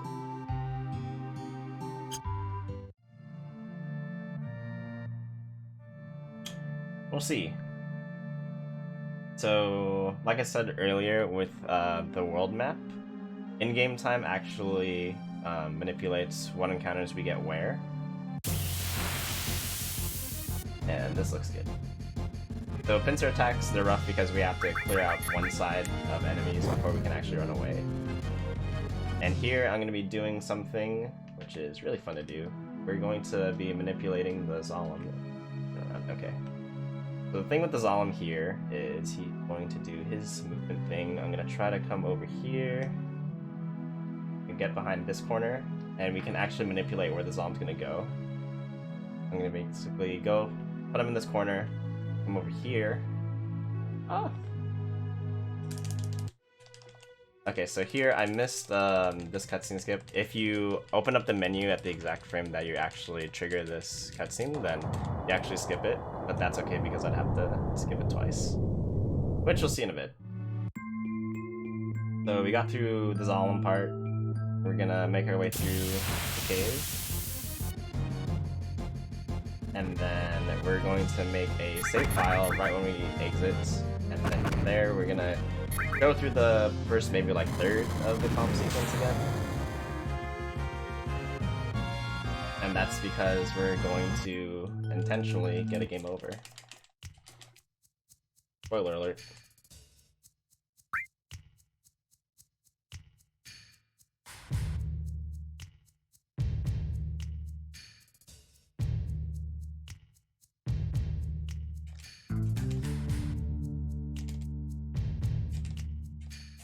Obviously the grind at this point, so I could kill Zalem. Yeah, Zalem is definitely like one of the ones where I'm just like, I don't like you. I want you dead.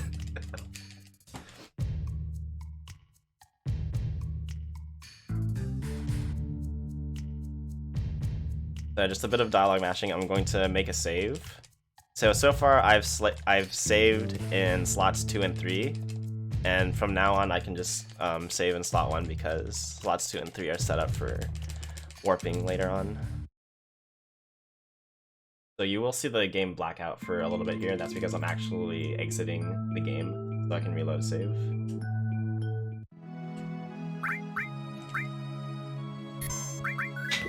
Okay, give me 1 second.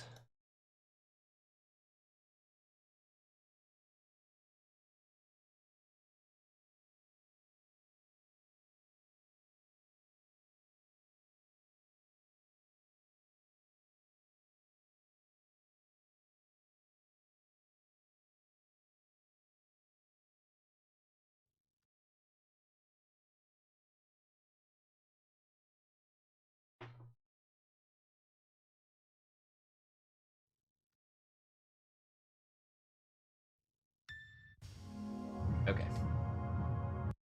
Go. Continue, and then we're gonna load up our second slot. And this is just before the comm sequence. We get to enjoy this bit again. So what we're going to be doing this time around is we're going to be doing the photo skip.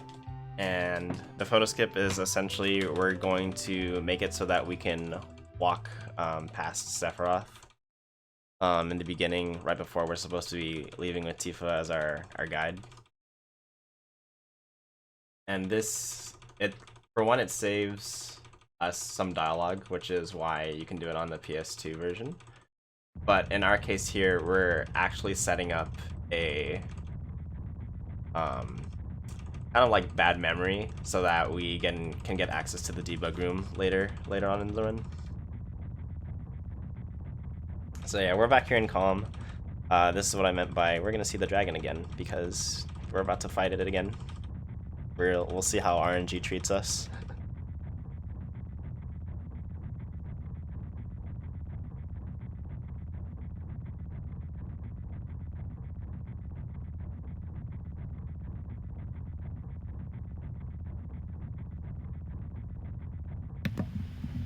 Alright, sorry about that, guys. Okay. I also bumped you up in my Discord settings, so they should be able to hear you better. Hopefully. Awesome. Okay. So Sephiroth's got a good attack bar. We'll see if he goes first. He does. We just need one more hit on the dragon. Hopefully it doesn't target Cloud. Alright, we are good. So yeah, if Cloud, quote-unquote Cloud, doesn't die here, we don't have to worry about getting stuck in a life 2 chain.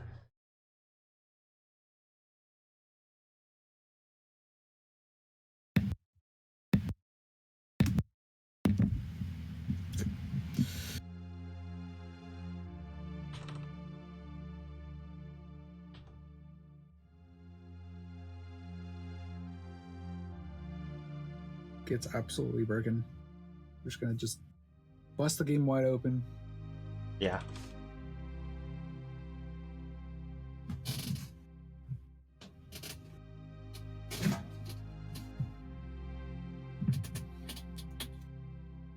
So we're gonna go through this bit of dialogue again, and then once we go to the photo skip, I'm gonna be triggering an event with Sephiroth saying like, "Hey, get over here, hurry up," and talking to the photographer. That way, I skip out on the character paralysis, and I'm able to just walk to the screen transition, which triggers the next cutscene, which is expected. And then I'm going to have Cloud wander off into a separate area where he can fight very strong monsters that he can't handle. Yeah. Alright, so I'm gonna let Camper do some solo commentary here for the most part. I need to deal with a couple things, and I'll be right back. Alrighty. And then this is where I say absolutely nothing until he comes back. So here I'm gonna be setting up the photo skip. The photographer is gonna be going to the gate of the mansion. Come down here. There isn't like a true setup. This is just what I kind of do. Yep. So when the dialogue box like that glitches, you know you've got it set up. Basically, Sephiroth is supposed to stop you from going to this trigger, but because of the way that we set it up, we can just walk by. And from here, I'm going to be going down a screen. So essentially, Sephiroth is on the screen over here on the bridge. And so if we get into a random encounter here, he's going to wipe out the enemies, which is not what we want. Instead, I'm going to be going back to this screen right here that you're seeing. Going to be forcing an encounter. And I want the encounter to be near the screen transition. And this is because we're actually going to be warping back to this exact spot after our world map encounter on my first save. Okay. So we get this game over. We're going to be loading up the save in the first slot, which is just after the Mithril Mines. I'm going to be coming over here in this gray area. We want an encounter that just has one enemy because it's optimal. If we get two, it's fine, but it just means that I'm going to be going through like another grenade. Alright, so this is a good one. We got Big Bird over here. Gonna be using grenades. Nothing too bad.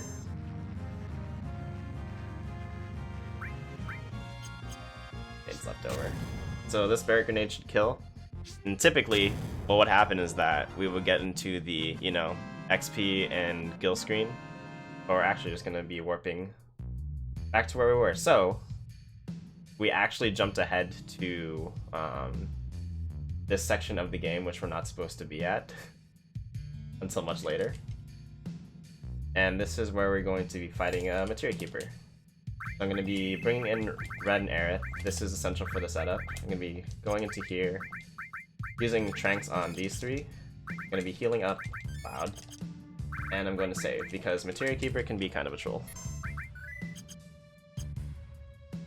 So there's a few things that can happen with Materia Keeper. It can open up with Trine, which is going to wipe our party, so we reset. He's not, so that's nice. We're using Cure as needed. I have an Elixir ready, because we're going to be manipulating Materia Keeper's health. Essentially, there's kind of an Easter egg in this game where if a character gets dropped down to quad 7 values, which is 4 sets of 7, that's a rip. Materia Keeper can also kill off my characters. Oh, that's so unlucky. That's so unlucky. Also, this. Yeah, there's a lot of things in this run that can just absolutely just kill your run in this fight. Or not kill your run, kill the fight. Yeah. That looks like a Trine. Yeah, pretty much if Materia Keeper, it just kind of seems like it takes a couple of seconds to decide what he's going to do, then most likely it's a Trine. Which Trine auto wipes and means you're just auto dead. So yeah, a few things can go wrong here. Either Aerith dies or gets her limit break, or if any of my party members die before I'm all set up with potions and such. So right now we're doing okay. I'm going to be tossing some healing items to Materia Keeper, and this is to set it up so that his health value drops to quad 7, and then the next Biotic is actually going to do that damage to him, which insta-kills him. So we need Aerith to hit for, I believe it's 13 here? Yeah, it's 13. Okay. Red die. Okay.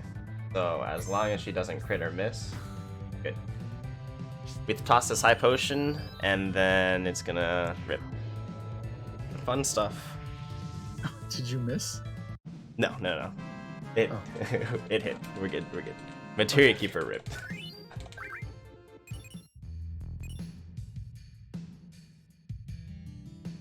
Okay, so I'm gonna go in here. I'm gonna change out Barret for Aerith. I'm gonna save because you can get into a nasty pincer here. At this point in the game, enemies are really strong and we can't reasonably kill off the enemies here. Well, I beat your run's record for RNG, quit and reloads for GA. I don't know, did I? Are we hunky-dory? Indeed. Okay.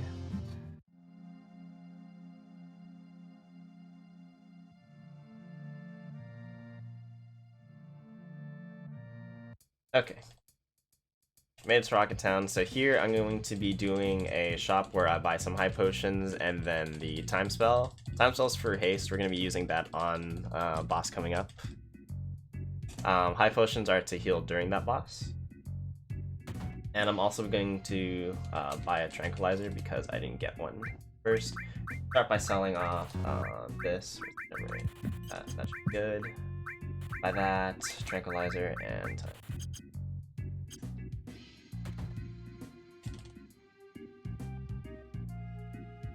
I'm gonna be talking to this guy because he gives us a nice weapon for Cloud.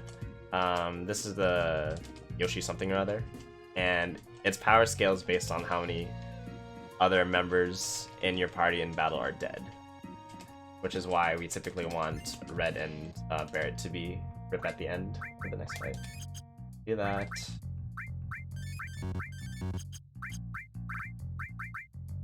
That don't need. Good. And then lastly, give Barret time, and we should be set up for the next.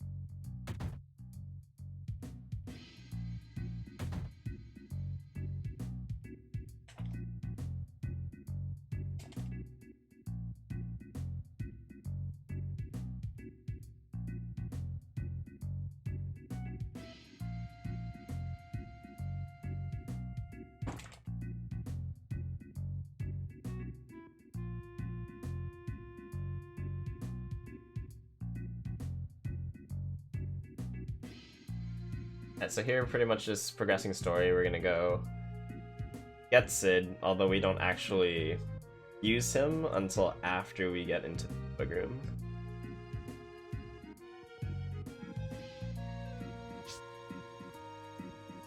How do we get to Rocket Town so quickly? We actually used a warp, so in the PC version, what we did is that we went through the comm flashback, because we're in Nibelheim there, or Nibel. I think it's the same. But essentially, we rip the party there, and then we use another save to essentially warp to that particular spot.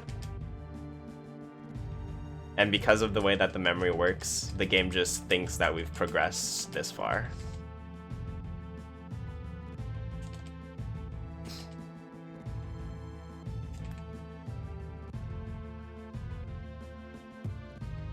Like in Super Mario? Perhaps. I'm not very familiar with that particular run, but potentially?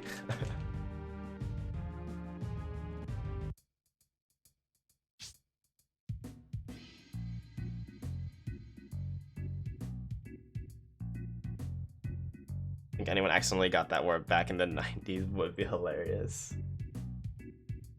I don't know, actually. I'm not sure if it's...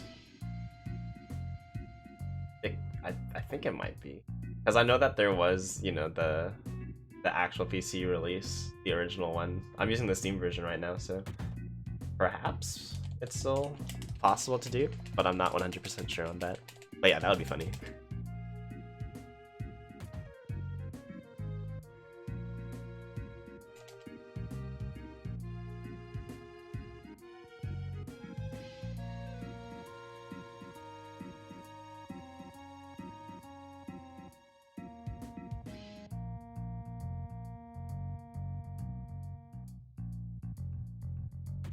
Yep, so here it's just more dialogue with Sid's backstory and how he met Shara, working on the rocket.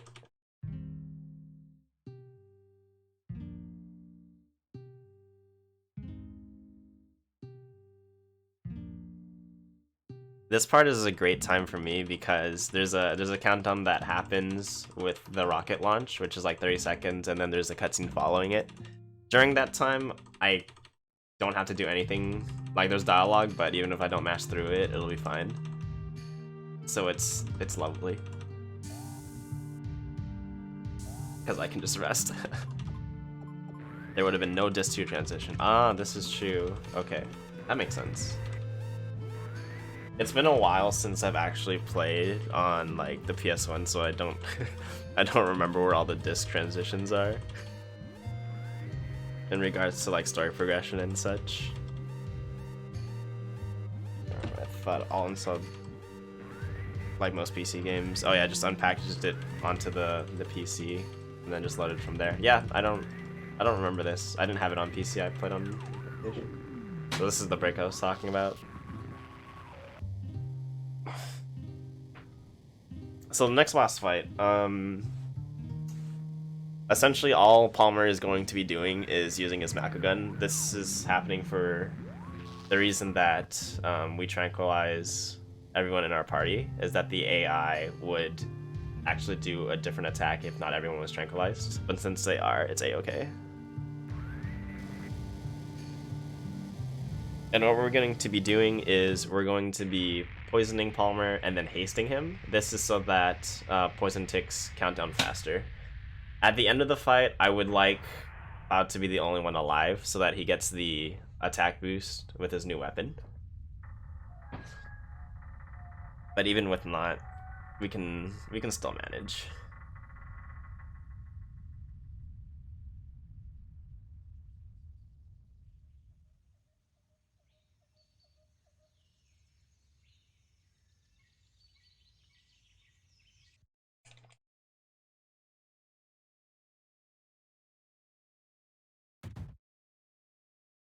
Okay, I'm pretty sure I already did this menu, but I'm going to double check because I put cover on Cloud. I don't want him to be covering the party members. What cover does is that the character that has cover equipped will take damage for another character some percentage of the time, depending on what level the materia is. I don't want Cloud to take damage for Red and Barrett, so I'm just gonna double check this right quick.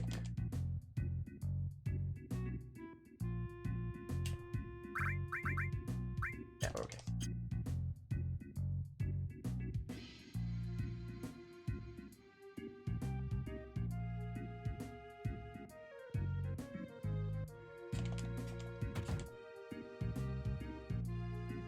The Snowland, that lovely snowboarding mini game. Best of times.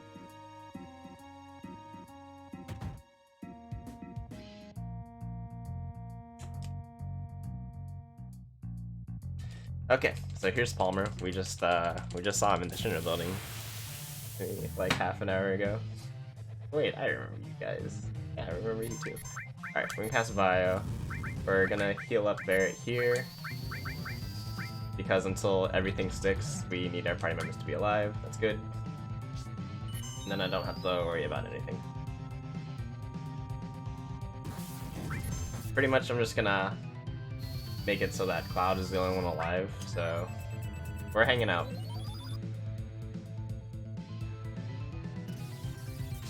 Alright, so far so good.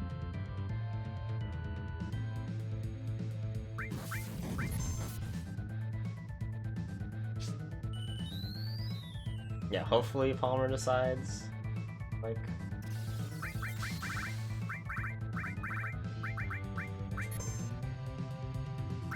Case.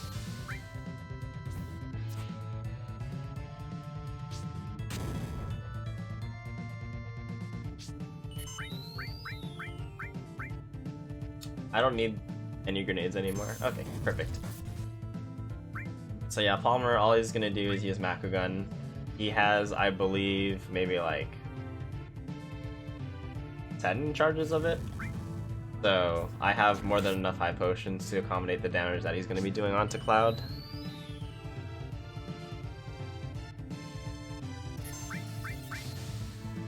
And even if I were to run out of high potions, Cloud has Cure on him, so I can just heal myself up. But it shouldn't be a problem.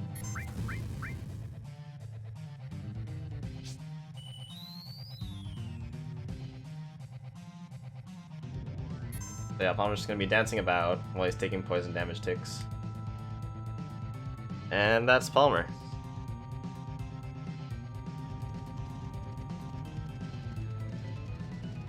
It was a pretty nice fight. Got bio off first turn.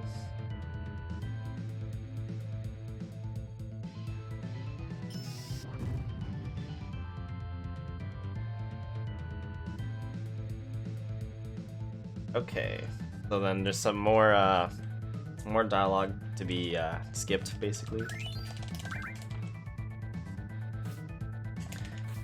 But fun thing you can do here is that while we're riding this plane, you can actually move Cloud about, and you can basically be, you know, giving it a nice polish job.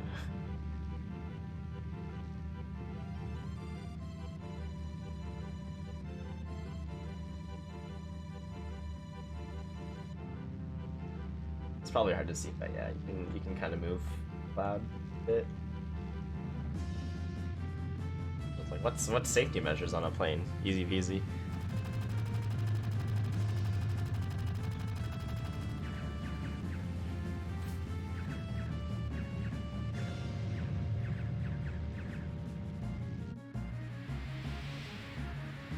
Don't mind me, Sid. I'm just making little Vodka look pretty.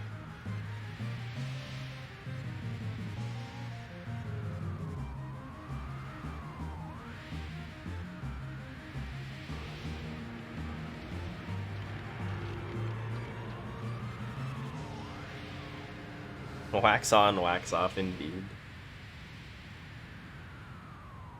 That's no plane, that's a boat. Oh yeah, you're right, sorry. I don't have my glasses on.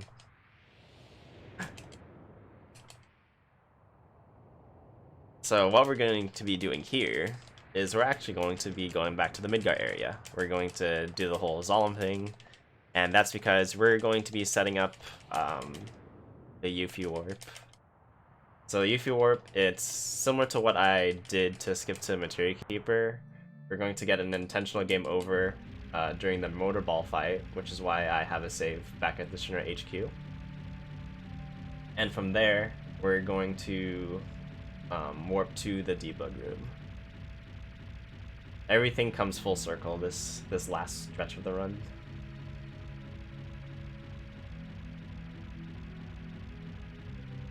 And as long as I do the Yuffie manip correctly, it should be hunky-dory. Alright. I should go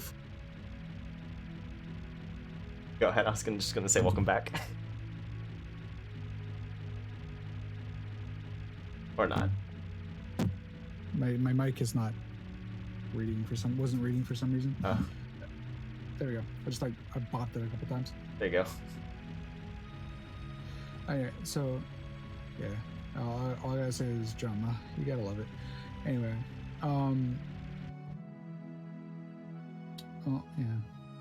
So just kind of a quick PSA to all the runners. If any of you guys are watching, I just want to say real quick, don't start drama, please. I understand you're trying to passing off information about that you might have heard from said other runners, stuff like that. What their past is their past. Don't bring it up.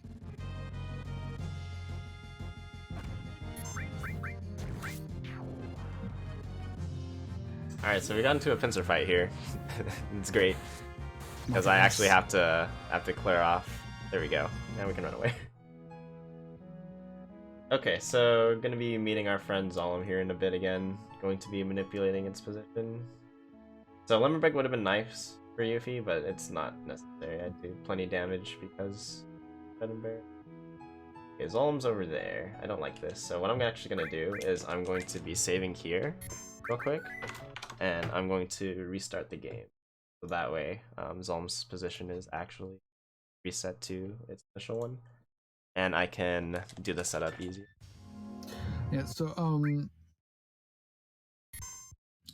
Something interesting here that I found out is this is something I found. It's unfortunately slower, but if you save in the middle of the in the middle of the marsh, and then get into an encounter with Zolom, it'll put you on the opposite side. Where'd he go?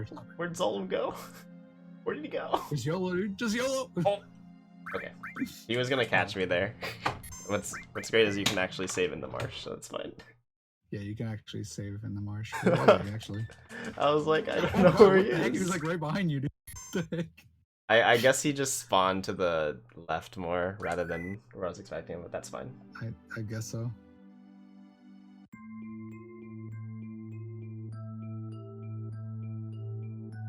Okay. So another thing, like, so when you do the skip for that cutscene there, you have to do that skip again if you get it the first time. Yeah. I'm gonna be waiting this timer here. This is just to set up a Yuffie time manip.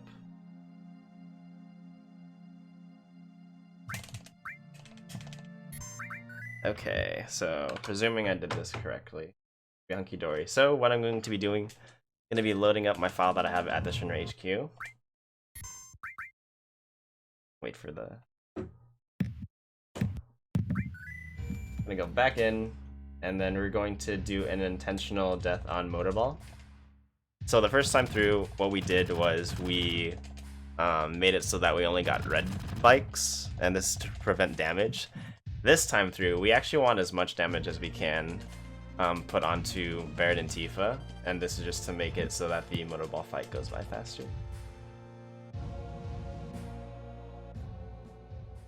So what I'm going to be doing is I'm going to be bumping the truck over to the right side, and that's because that exposes the hitboxes for Tifa and Barret. And I'm just gonna have the motorbikes do their work. Get everyone that's going to be in this fight as low as possible. And then we get to do more warp stuff. Woo!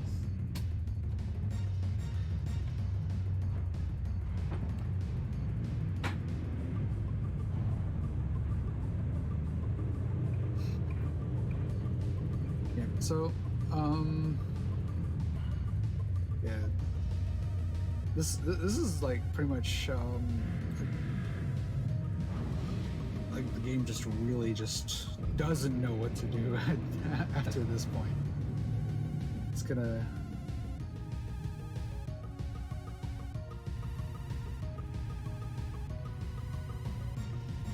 Alright, so I'm gonna be bumping them over to the right side.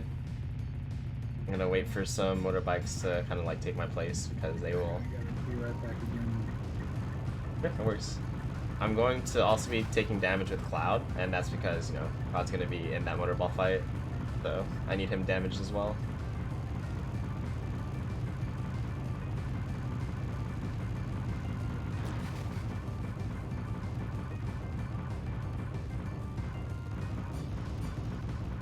I kind of have to micromanage them because they will probably bump them out of the right side just based off the way that they're hitting. Kind of meant to be played differently, but there we go. Yeah, just gonna help them out a little bit.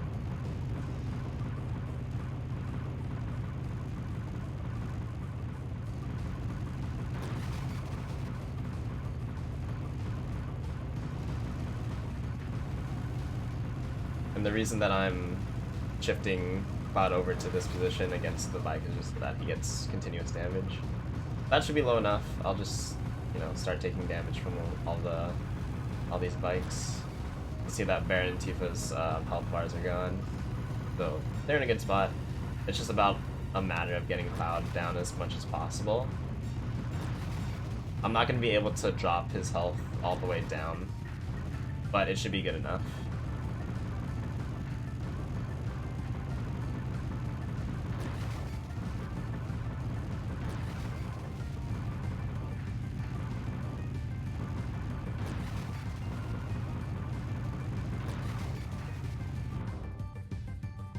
And this turn is great because I can't actually see where I'm going, so Rip trying to get easy damage.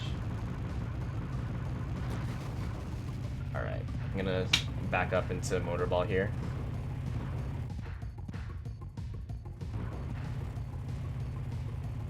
Oh.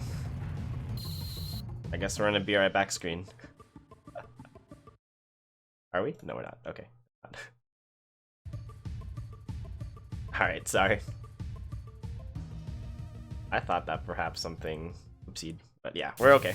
The time is indeed still going. We're still in the midst of the run. We're just doing some different stuff. We were just in Rocket Town, yes. I loaded up a file that I previously made, and this is to set up a glitch.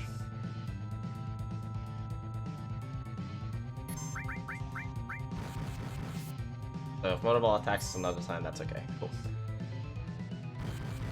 Nice crit. That would have been nice the first time. So this is an intentional game over. I'm going to be loading up my file here. I'm going to be walking over to the forest over here, and hopefully we will see Yuffie.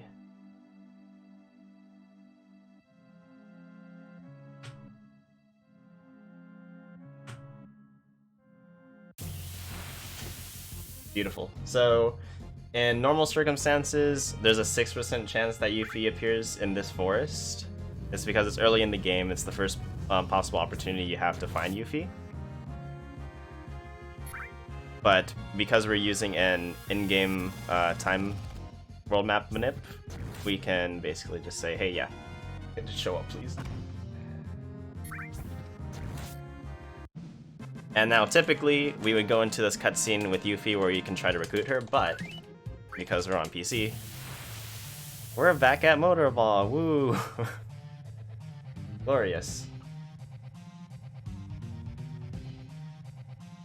You have to have the game set up throughout the run for it to be valid. I mean, you can set it up if you want to just like play around with it. A-okay, nothing wrong with that, but for this category in particular, you need to set it up throughout the run. There is another category, which is New Game Plus, where you can have previous save files and use those. But other than that, yeah, we're here. So yeah, I heal up because I don't want Motorball to rip me.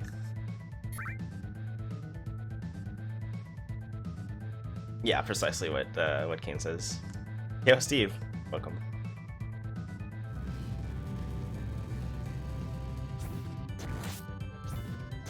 Nice. Good. Counterattacks are great because, you know, it's free damage. This should be it. Okay. So, since we're back at the Midgar escape, we're actually going to be doing the Barret skip again. So we've got some dialogue to do. It's very pertinent that we don't have Sid in our party, which is fine as long as we do the Barret skip. Otherwise, the game will freak out because, you know, you're not supposed to have Sid at this point in the game. But essentially what I did with the warp is I brought all of the information from my further down save file back to escape Midgar. So I've still got, you know, Cloud's weapon from Rocket Town. Barret still has haste, and we actually have Sid in the party. Are these glitches legal in... yes, nothing is legal in the US. Alright, so we're gonna do this.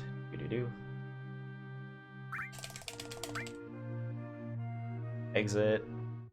And we're going to go over here. So we have the little Bronco because we actually parked it there in my previous save. Or rather the save that we used to bring information over to the save that I loaded with Midgar Escape. We're going to be going to Mount Nebel, and previously in the run, I did the photo skip, which skips out on the cutscene that happens during the comm sequence with Sephiroth, Tifa, and such. We're actually going to be triggering that cutscene right now. And because we're triggering things out of order, the game just doesn't know what to do. And we're actually going to be warping to the debug room. Which, if you've never seen the debug room, it's pretty fun. If you don't know what it is, essentially developers have this room to test, you know, the game functionality and such. and you're not supposed to be able to get there, but through this means you can, and it's actually pretty fun to play around in. Okay, gonna go here.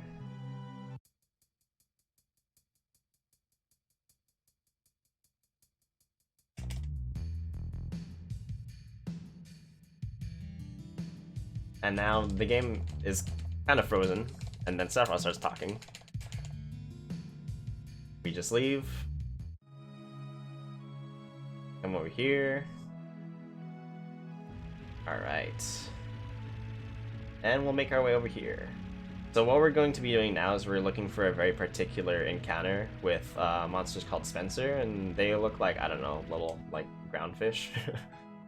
And the reason this is that each enemy formation has a particular ID, and we need the ID from Spencer to be able to warp to the debug room. So this is not the encounter.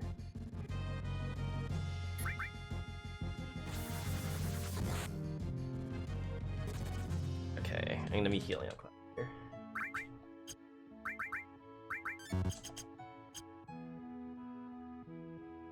Yep, so this is pretty much the last bit of RNG in the run, really. I think there's like a 30% chance of getting the formation, but you know, an RPG. But this is it. This is Spencer. Those are the three, like, I don't know, ground fish. Alright, now that we have that stored, we're going to go to the beach right here and trigger an encounter. It doesn't matter which one, we just have to beat it, and then we will be warping to the debug room.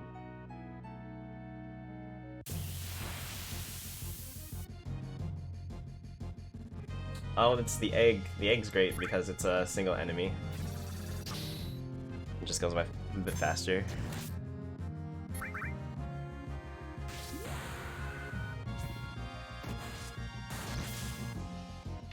Alright, so typically we get the victory screen, but we're going to be in the debug room, and I have to focus on some menus here. Pardon lack of commentary. Vincent.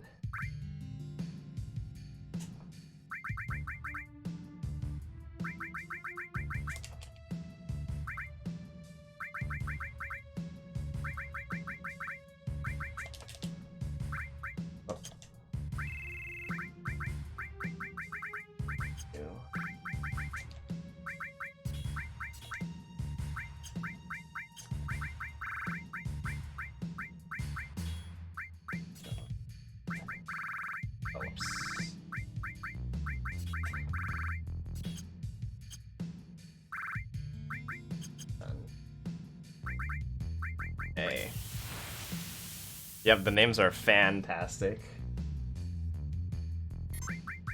So I have double cut set on Cloud and Sid. I have Steel on Vincent because we're going to be using the mug glitch with him.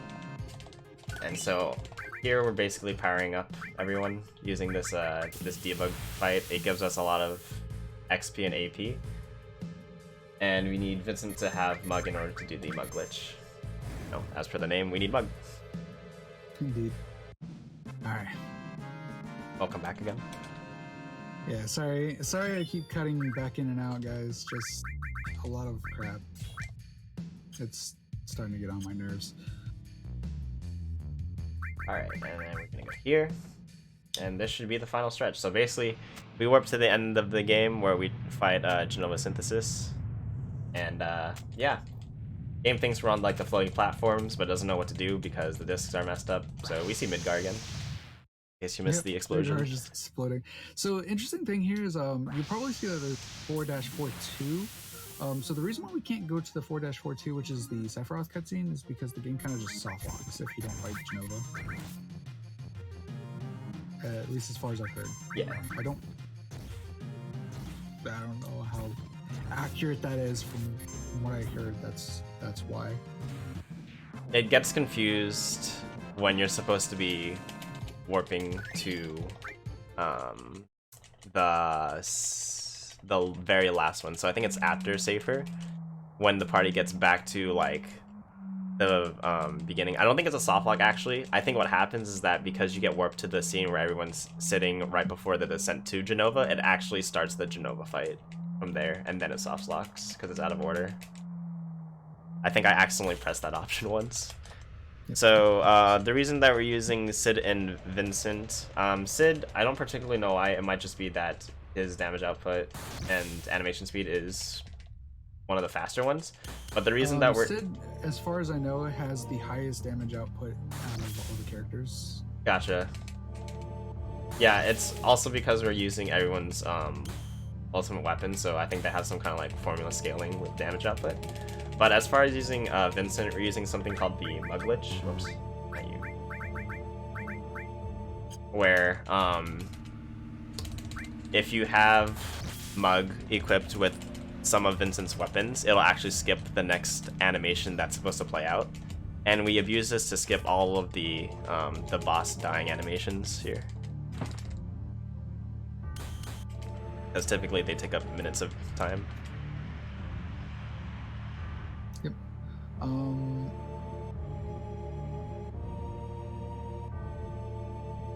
Yeah, so interesting thing about the Mug Glitch, the fact that it only works with 3 specific weapons on Vincent. Other weapons will not work. I know it's like his ultimate weapon, I think his default weapon, and another weapon. Yeah, it's very, very particular what you have to have equipped for the Mug Glitch to work. Yep.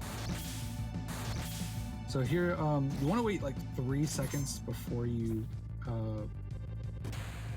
input your stuff here, because he will end up healing, and you can end up executing your attacks here after he's healed, which will just group everything. Yeah. Essentially, it's not the biggest deal. It's not like we couldn't finish it. It's just that we wouldn't be able to be at a good threshold to abuse the Mug Glitch at that point. Yep. Alright, so here we're actually going to start off with Vincent using, I think it's like D-Barrier. And what that does is that... D-Barrier or D-Spell. Yeah, one of those two. Safer opens up with using Wall, which increases physical and magic resist. We don't want that. We don't like that. So that's why we equipped Master Magic onto Vincent in the earlier menu. And then what we're going to be doing here, we're going to be using Double Cut 4 times in total. And then finishing it off with a Mug to skip this very long death animation.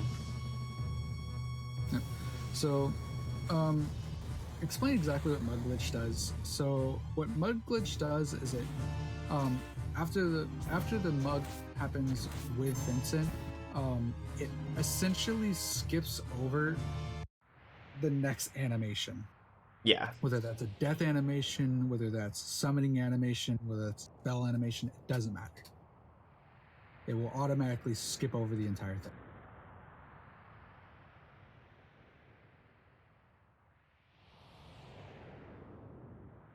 Well, yes, it can skip over the night of the round, the round animation. It can also skip pretty much any animation. Yeah. So the Knights of the Round, it's a good example because that's very long and drawn out, which like it's cool to watch the first time, but then after you're like, okay, I know what happens. Yep. But it can be used to skip any following animation. All right, and so here we're at the very last fight. Time is coming up soon. So the thing with this fight is that your limit break automatically charges, and Omni Swag. Obviously, we gotta go through the Omni Swag. You have to do Omni Swag. It's a marathon. There's no excuse not to do it. All right. So we're gonna go through the animation, this awesome animation, camera angles, and I will let you know when time is. Yep. So if you do Omni Swag is on the, or you can just let the counter hit. All right, timer is done. I split a little early. It's fine. It's okay. Wasn't a PB anyway, I'm sure. Yep. Nah. Had to buy weapon stuff. But yeah, that was Final Fantasy VII PC any %. That's with you know, all the fun warping and stuff. So I hope you guys enjoyed that. Stick around because we have right after this. We have Tactics. Funness, that is Tactics. Totally a fun run. So while he gets that change the info. I'll be right back. See that happen live.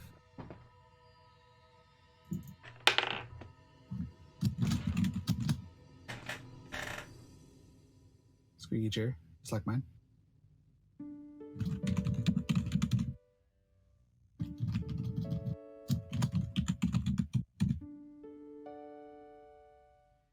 Awesome. Okay. So we're gonna let pretty much let the credits play here.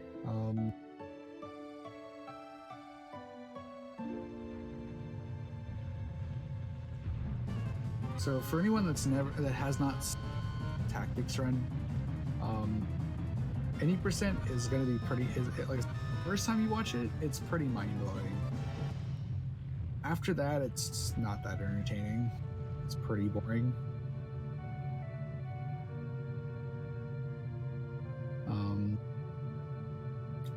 So like I've talked about, definitely a lot more. A lot of people hear glitchless and they probably think it's take forever. Nah, because there's no like. The thing is with tactics is there's not really like stuff being like skips or anything like that. Most of it's just about the same as no math, but you don't have like the scroll glitch or duplication glitch. So money is a little bit you don't have like as much as you do in no math, glitch no math, and scroll glitch means that you have to go different of like means you pretty much have to go for a different like skill abilities and such that you take throughout the run. Okay. Should I just switch over now, or do you want to? You can switch over now. Okay. I got all the information. I wasn't sure if you wanted to like wait to buffer like the following runs and stuff. Nah. They'll be fine. Nothing to plug in. Okay. If we were doing like